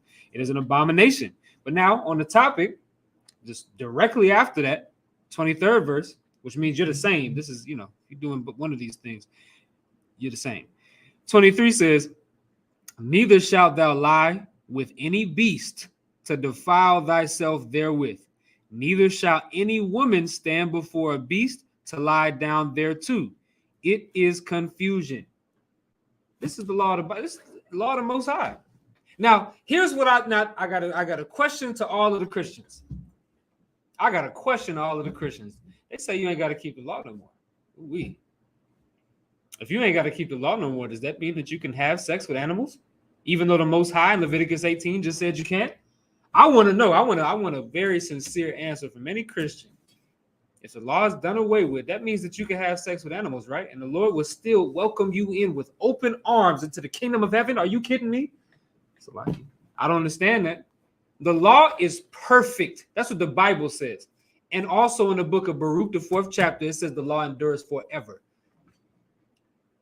Why would the Lord ever get rid of this? We need it, obviously. There's people in Wyoming having sex with animals. You understand? You said Wyoming. Now I feel like brothers going to think I'm picking on Wyoming. So like it. West Virginia. New Mexico. You understand? So like it. Hawaii. Because they listen, it's people in all of them places having sex with animals. You telling me that this law is not necessary no more? Malachi 3:6 says the Lord never changed. So he never got rid of this law. And we can see Christ said that multiple times in the so-called New Testament, right? That the law is never going to be done away with. Excuse me. You understand? Man, and that's what we have to because America has these terrible, disgusting laws. Our president has disgusting laws that and ordinances that they think they can get away with. They think is making that country a better place or whatever the case. We have the perfect one that can combat all of the wickedness that America is trying to put into us. Can you imagine your ruler? Well, I guess you can not. I guess it's a reality now. You ain't got to imagine it. But can you imagine your ruler? Your ruler is telling you that you can have sex with animals. You just can't be in these states, but you can get around it and have sex with animals if that's your disgusting lust. I mean, goddamn. But we have a law, a moral compass, a moral code that combats that says no, you cannot have sex with animals. You understand? Let's get another one, right? So I wanted to actually get back over to Deuteronomy 22. So we can go back to Deuteronomy, the 22nd chapter. Let's talk about this, right? Let's talk about this adultery since I brought it up, I think, about 10 times in this class. And the reason, and just so everybody can understand why I'm bringing all of these different laws up, I want everybody to understand that all of these laws have one thing in common. I'll say two things, right? They're all about order and protection. The Lord is, with these laws, trying to protect us, and he's also trying to keep order within the nation. Those brotherhood laws that we just read in the book of Exodus, the 22nd chapter, the Lord is trying to protect brothers from killing each other over dumb, petty garbage. Like you lent some brother your lawnmower, and now the lawnmower is busted, and now you feel like you got to kill him for it. You understand? There is a solution. He gave you the solution. But it's also order as well, because now you can't just fly off at the handle. You're going to have to say, well, hey, brother, this is what the law says. And that brother's going to have to concede to that law and say, listen, I understand. I'm going to go to the hardware store. I'm going to buy the things that I got to do to fix it. And I'm going to bring it back to you the same way that you lent it to me, if not better. And that's it, because that's the way the law works. Right. And that's order in a society. That's it. It makes perfect sense. I think that makes perfect sense, right? So let's get the adultery, right? Let's get 22 and it's like Deuteronomy 22 and 22. Book of Deuteronomy, chapter 22, verse 22. If a man be found lying with a woman married to an husband, then they shall both of them die. Both of them gotta die. Now there's a reason for this, right? Because they are both committing adultery. This is what adultery is, just for anybody that doesn't understand, because I think adultery is a very, I think Christianity has kind of watered down what adultery is. Adultery is one of two things. It's either a man that has sex with another man's wife, or it is a woman that has sex with any man that's not her husband. You understand? And when I say any man that's not her husband, I'm saying this woman is married and she has sex with another man. That's what adultery is for a woman. For a man, it's any man that has sex with a married woman. That's it. And so that's why they both have to be put to death, because they both committed adultery. You want to say something? The other spiritual adultery is with idols. Con, you can commit like fornication or adultery with like idols and things like that. Yeah. Like, yeah, exactly. But no, I mean that's kind of the same thing as the analogy, right? Because we're married to the Most High. You understand? So it's the same type of thing, right? Middle of verse 22. If a man be found lying with a woman, also like middle of verse 22, both the man that laid with the woman and the woman, so shalt thou put away evil from Israel. Now, this is one of my favorite things that the Most High says when he gives us these commandments, right? A lot of these commandments, at the end of them, you'll see, so shalt thou put away evil from among Israel. This is what we have to understand about a society. You cannot, I'm gonna give y'all the worldly example that I've heard so many times. You ever heard one rotten apple spoils the rest, or something like that? You know, you got a bucket of apples, right? You got one rotten fruit. The rest of the apples might have, they might have been able to survive for another week or so. But if you got one rotten apple, that rottenness is going to spread throughout the fruit. It's the way that they're designed. It's science. I don't know too much about it, but I know it's true. You understand? Mm-hmm. And that's the same way that it works for humans. If you are constantly surrounded by devils, when I say devils, I mean it could be devils of your own people. If you constantly surrounded by brothers and sisters that's getting high, they in the world, they constantly, they want to go to the next function. So you see, you sisters, some of y'all sisters be around these worldly sisters, and you think that what they're doing is not going to affect you. No, it's going to affect you, because they want to be whores, and you're trying to be a daughter of Zion. Well, you stay around them whores long enough, you're going to become a whore. Guaranteed, I promise. It's going to happen, because you have not put away the evil from amongst yourself. And that's why these men, I was like, this man and this woman has to die, because they're adulterous. If they don't die for what they've done, not only are you going to just think it's okay for you to do those things because you don't get no consequences for it, but then on top of that, that man is going to have sex with your wife now. You understand? Or your wife is now going to have sex with another man, some other man, because of this example. You understand? So that's why these types of laws are extremely important, right? You have to put away the evil from amongst Israel. Right. Listen, it's a lot of brothers and sisters in the world right now that should be put away from Israel. It's a lot, because they into this type of stuff right here. Especially the ones that are entertaining. Right. You know what I'm saying? The ones that talk about it, like post about it, like, you know what I'm saying? Like the ones that the ones that talk about it. I mean, God damn, how many brothers in these songs talk about, yeah, I'm playing with your girl. You know what I'm saying? I'm getting like, I just can't understand it. I can understand it. It's American, but it's not Israelite. It's not our culture. Right. Black Hispanic culture is not to it's not to rape either. I'm thinking about the next verse that I'm gonna get into, right? But Black and Hispanic culture is not to commit adultery. It's the opposite of that. Black and Hispanic culture is to kill adulterers. You understand me? To put them to death, so that way there's no evil amongst the children of Israel. Give me verse 25. Verse 25. This is gonna put to death that rape doctrine that a lot of these cats be trying to push too. So lock it. But if a man find a betrothed damsel in the field, and the man force her and lie with her.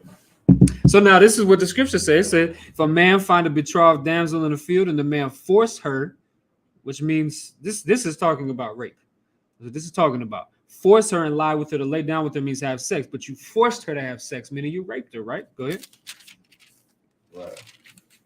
Force her and lie with her, then the man only that's like then the man only that lay with her shall die. Mm-hmm. Then the man only. Why does the man only die? Because this woman was betrothed, meaning she was basically engaged to her husband. Right? So she cannot cheat, or she's not allowed to have sex with another man right now. You understand? But the man is the only one that dies because this woman was forced. She was raped. There's no iniquity in this sister. She is a victim in this crime. The Bible goes into rape, right?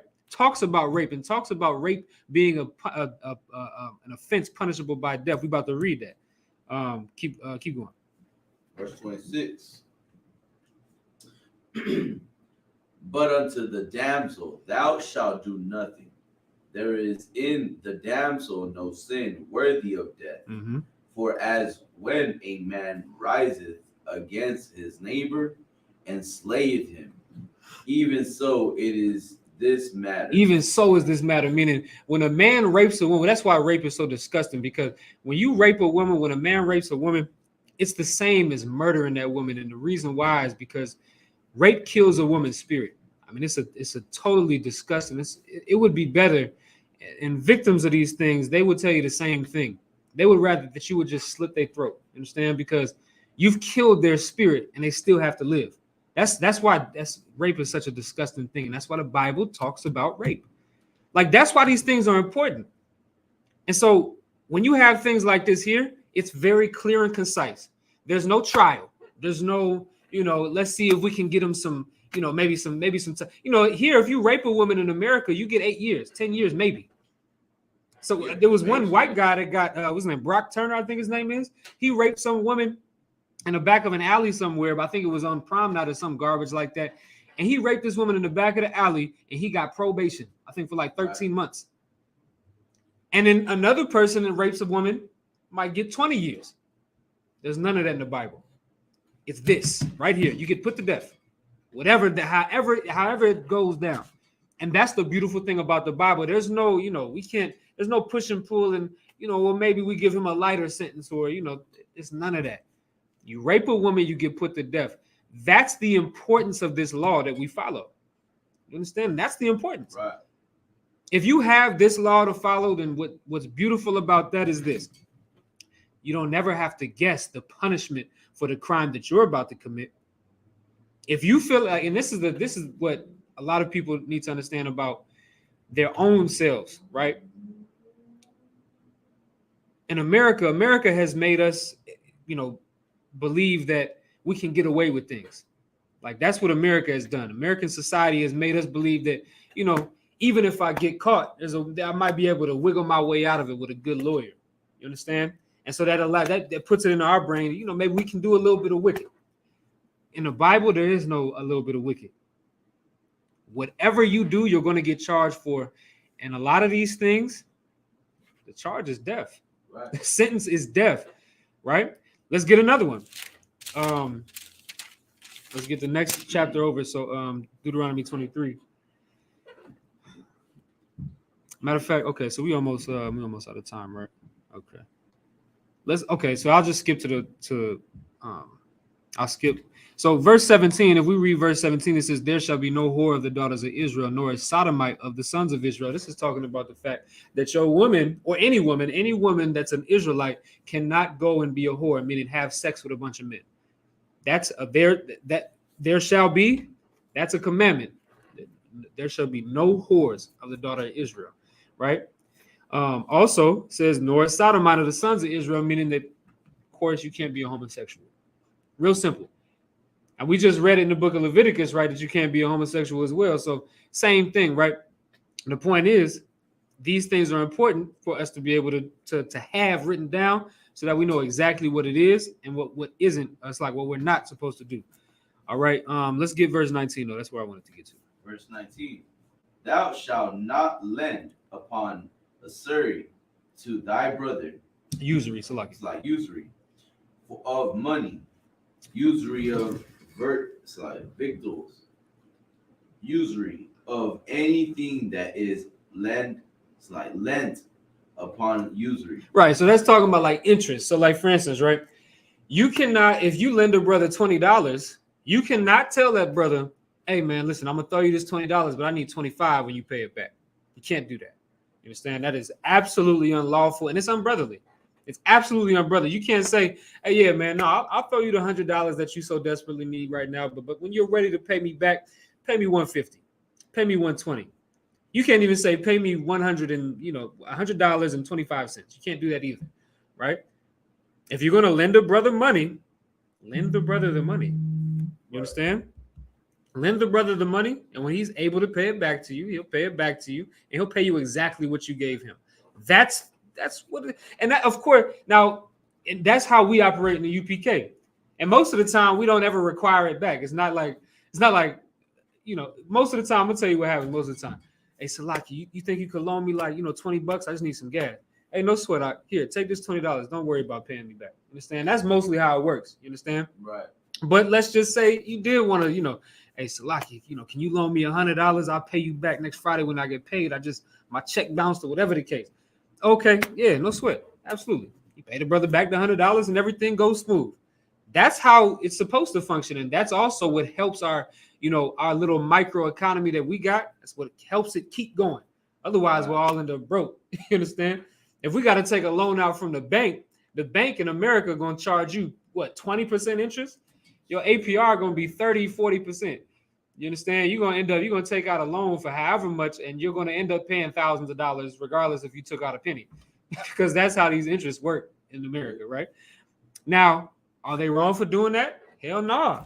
It's America, right? And we're going to see that they're not wrong we're not their brothers. So for us, you cannot charge interest to your brother when you lend him some money, right? But keep going. Verse 20, unto a stranger thou mayest lend upon usury. So, yes, there you go. Said unto a stranger. I mean, if it's somebody of another nation, not your brother, it's not a Black, Hispanic, or Native American. This might be a white guy. It might be an Arab. Might be a Chinese person.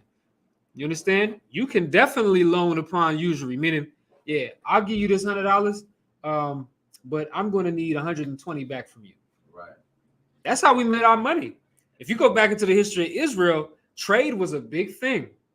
When we was, of course, the small amount of time that we were able to function as a society, right? Oh, you gonna say something? No, I was just if I could read, the next part. Come on, you got it. But unto thy brother thou shalt not lend usury. Right. You know what I'm saying? So it's like it tells you first, don't, nothing, none of that towards your brother. And it says, and then it adds, but unto a stranger you can.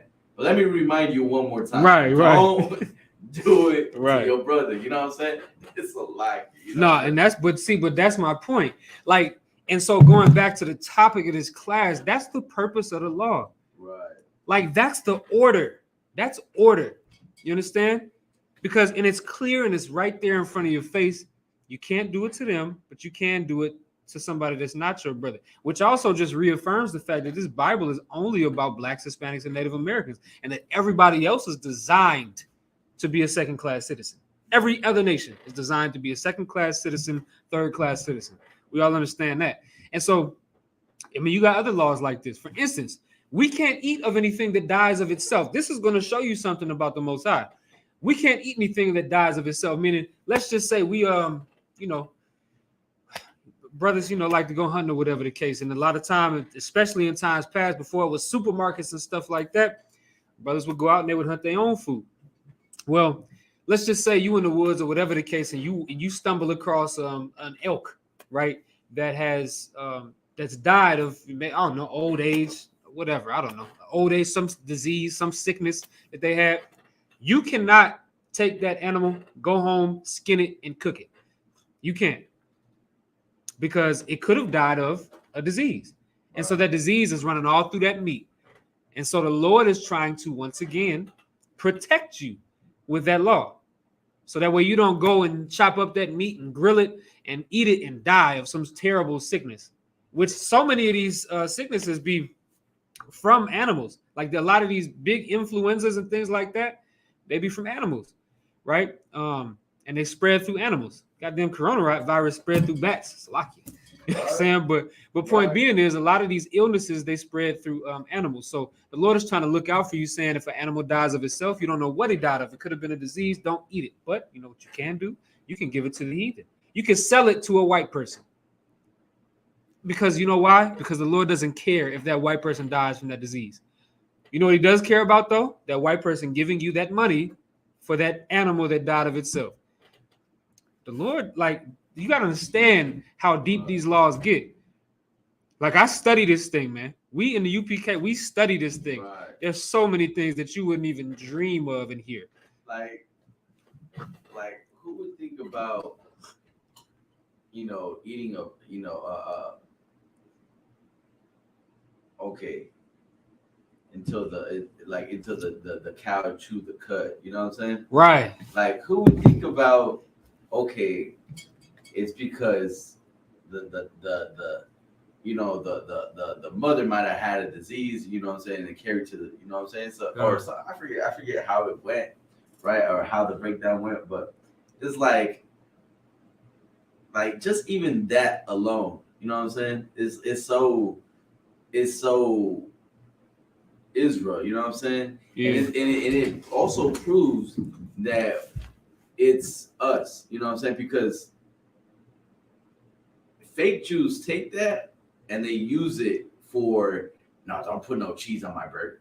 Right. Oh, you talking about seasoning the kid in his mother's milk? Yeah. Yeah. That's the one. Yeah. You know what I'm saying? And see, but that's the problem. They ain't got no flavor because when they say seethe the kid in its mother's milk, they figure that's like, okay, that's talking about like putting the cheese on a burger.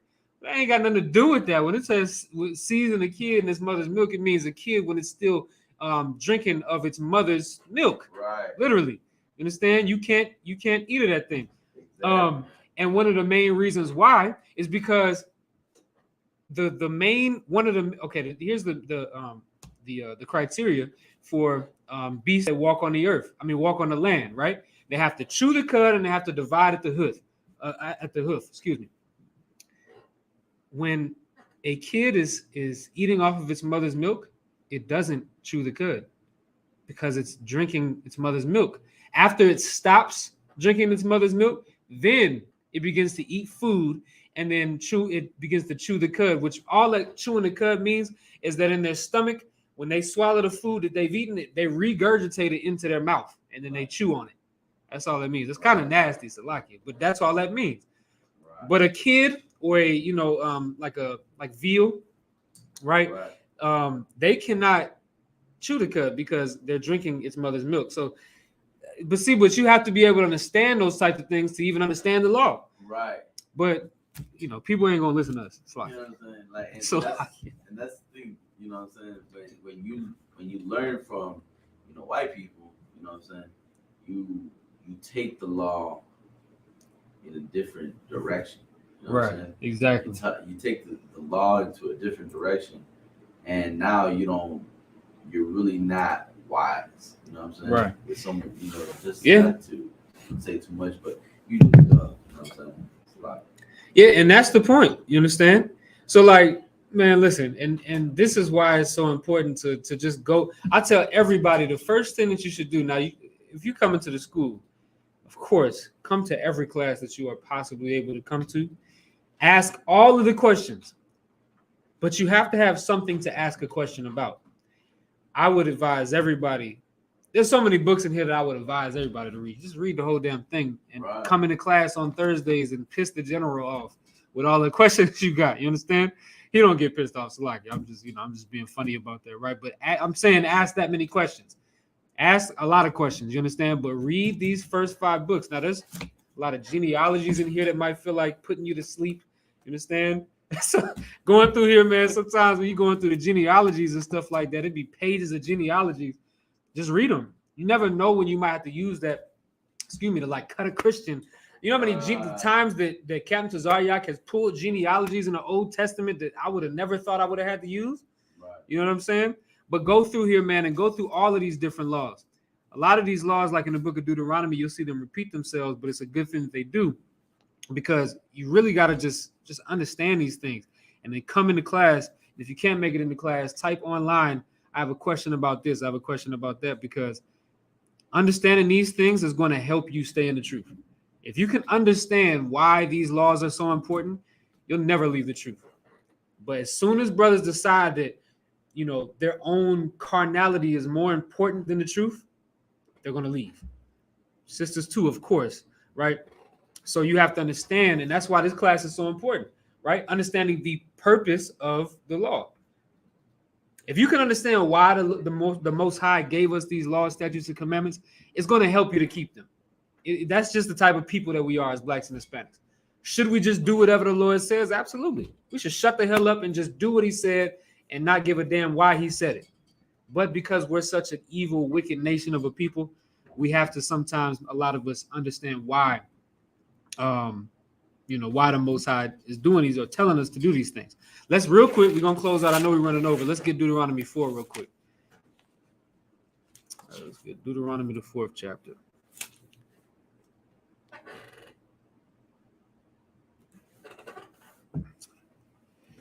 All right.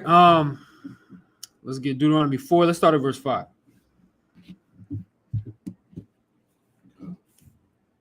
Book of Deuteronomy, chapter 4, verse 5.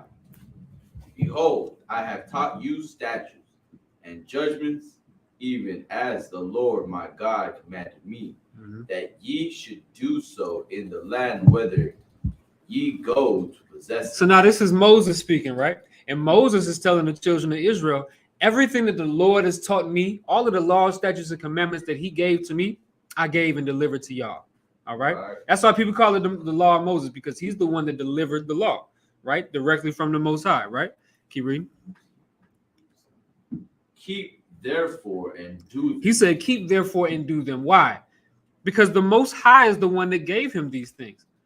And so the Most High is telling us through Moses to keep these laws, statutes, and commandments. Right. So he said, keep therefore and do them. Keep going.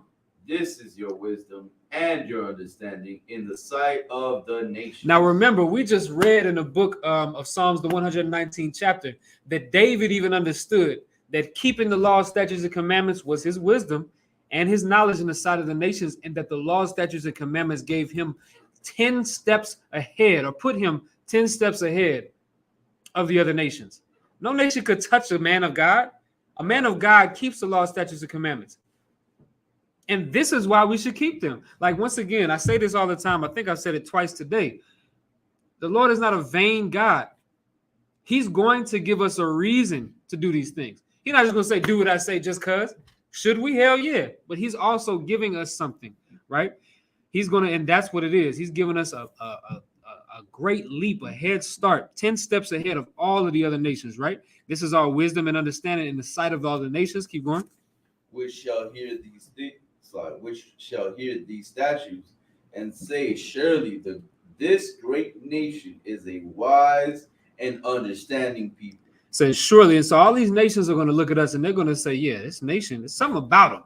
This nation is surely a wise and understanding people. Now, how do they look at us now? We don't keep the law, statutes, and commandments now. So how do they look at us now? It's a bunch of thugs and they ignorant niggas. You know what I'm saying? They lazy. They're trying to steal our jobs. You understand? They're a bunch of drunks, talking about the so-called Native Americans.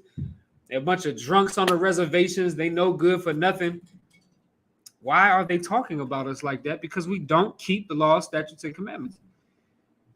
But if we were to keep the law, statutes, and commandments, this is what would happen. We would be wise and we would have understanding in the sight of all the nations, and they would look at us as such, right? Let's keep going.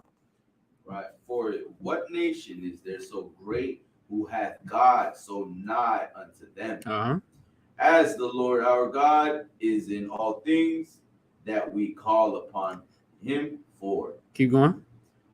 And what nation is there so great that has statutes and judgments so righteous as this law, as all this law, which I set before you this day? That's it, man. Listen, we got to understand something. This law was not given to us in vain. It was given to us. The purpose of this law was to help us. It was to protect us and to give us the type of order that we needed to have a head start against all the other nations. No other nation could ever compare. No other nation has laws like this. You could try to give me that garbage with the goddamn Hotep 42 laws, or 42 negative confessions of Ma'at. That's garbage compared to what we find in the Bible. It's because the 42 negative confessions of Ma'at. I think it's the 42. I know it's 42 negative confessions. I don't know if it's of Ma'at. It's like they say the law of man or the law of, yeah, I think it's like 42 so negative. I think a brother was telling me something about that. Oh, he also said it was about, you know, I ain't gonna go into this.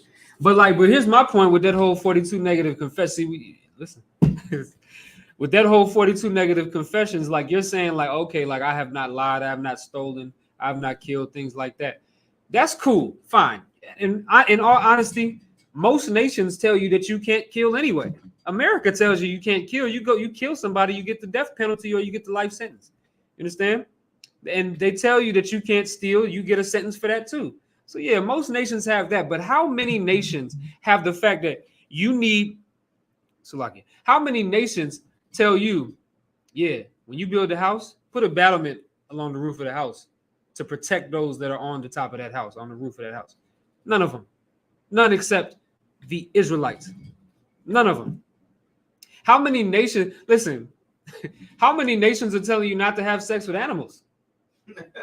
I don't think anybody, because even America is not telling you to have sex with animals. I mean, excuse me, telling you not to have sex with animals. Yeah. I find it is in this. It's a real question because I don't know. In the 42 negative confessions, does it say, yeah, I've not had sex with animals? I don't think so. I don't think it says that. I'd be willing to put some money on that. You understand? Right. There is no other nation that dives as deep and is as intricate as the Most High in coming up with these laws and these statutes and commandments to truly protect us. Yeah, nobody wants to be killed, but nobody wants to be stolen from and all of that, right? But what about the things that you think don't matter? Do in any of those 42 negative confessions, does it say, I have not used or borrowed my neighbor's lawnmower and returned it broken? Does it say anything about that? It doesn't have anything about that because there's no truth in anything outside of this Bible that the Most High delivered unto the children of Israel. Nothing. And that's the purpose of this law, to give us a leg up. You understand? For us to be better than all of the nations. To give us the what we need, which is order and protection. That's it. All right. So that's pretty much all I wanted to go into today, man. You had something you want to say? Yeah.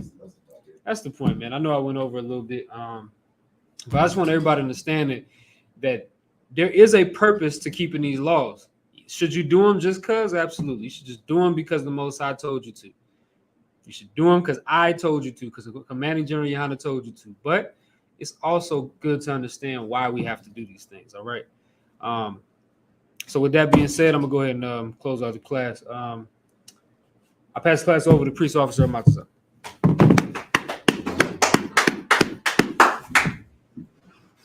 ISUPK security announcements. We are the ISUPK, started at 1 West 125th Street, Harlem, New York. Rule for a new brother and sister. When a new brother or sister comes into the school, they are off limits for 6 months. They are to be saluted only. They are here to shed themselves of the world. If they need transportation, the teacher will arrange it. After 6 months, if a brother or sister has an interest in a particular person, he or she must get permission from the head to speak to a brother or sister. There's another 6 months in which the brother and sister will court each other. After 6 months period, the brother and sister will get permission from the head to marry. Tithes, which is a commandment. Numbers 18, verse 21. Malachi chapter 3, verse 8 through 10. Ma'ashra means tenth in the Hebrew. 10% of every penny of any increase the Lord gives you, give to the treasury department or teacher. Priest fund, free will offering for priests, not mandatory. Whatsoever amount you would like. Upcoming holy convocation, which is the Passover, as you know, as it's coming. April 3rd, it's like 14th is the trials, right? 15th is the Passover. 15, right? You know what I'm saying? If you know what I'm saying, also too, all brothers should go to, you know what I'm saying, all brothers, you know, are welcome to come to the Passover. You know what I'm saying? You know, that's where you're gonna see the what a taste of the kingdom of heaven is. You know what I'm saying? It's the spirit of, you know, brotherhood. You know what I'm saying? Also, if any brother wants to be a trooper in the school, start wearing all black blue shirts, pants, headband, and scarf. And with that, we're gonna do a one courtesy salute to the teacher and a staff. Men of Israel. Amajim Shabbat. Amajim. Barak. Yahweh Shem Yahshua Barakatah. Yahweh Shem Yahshua Barakatah. Yeah, give it time. Class dismissed.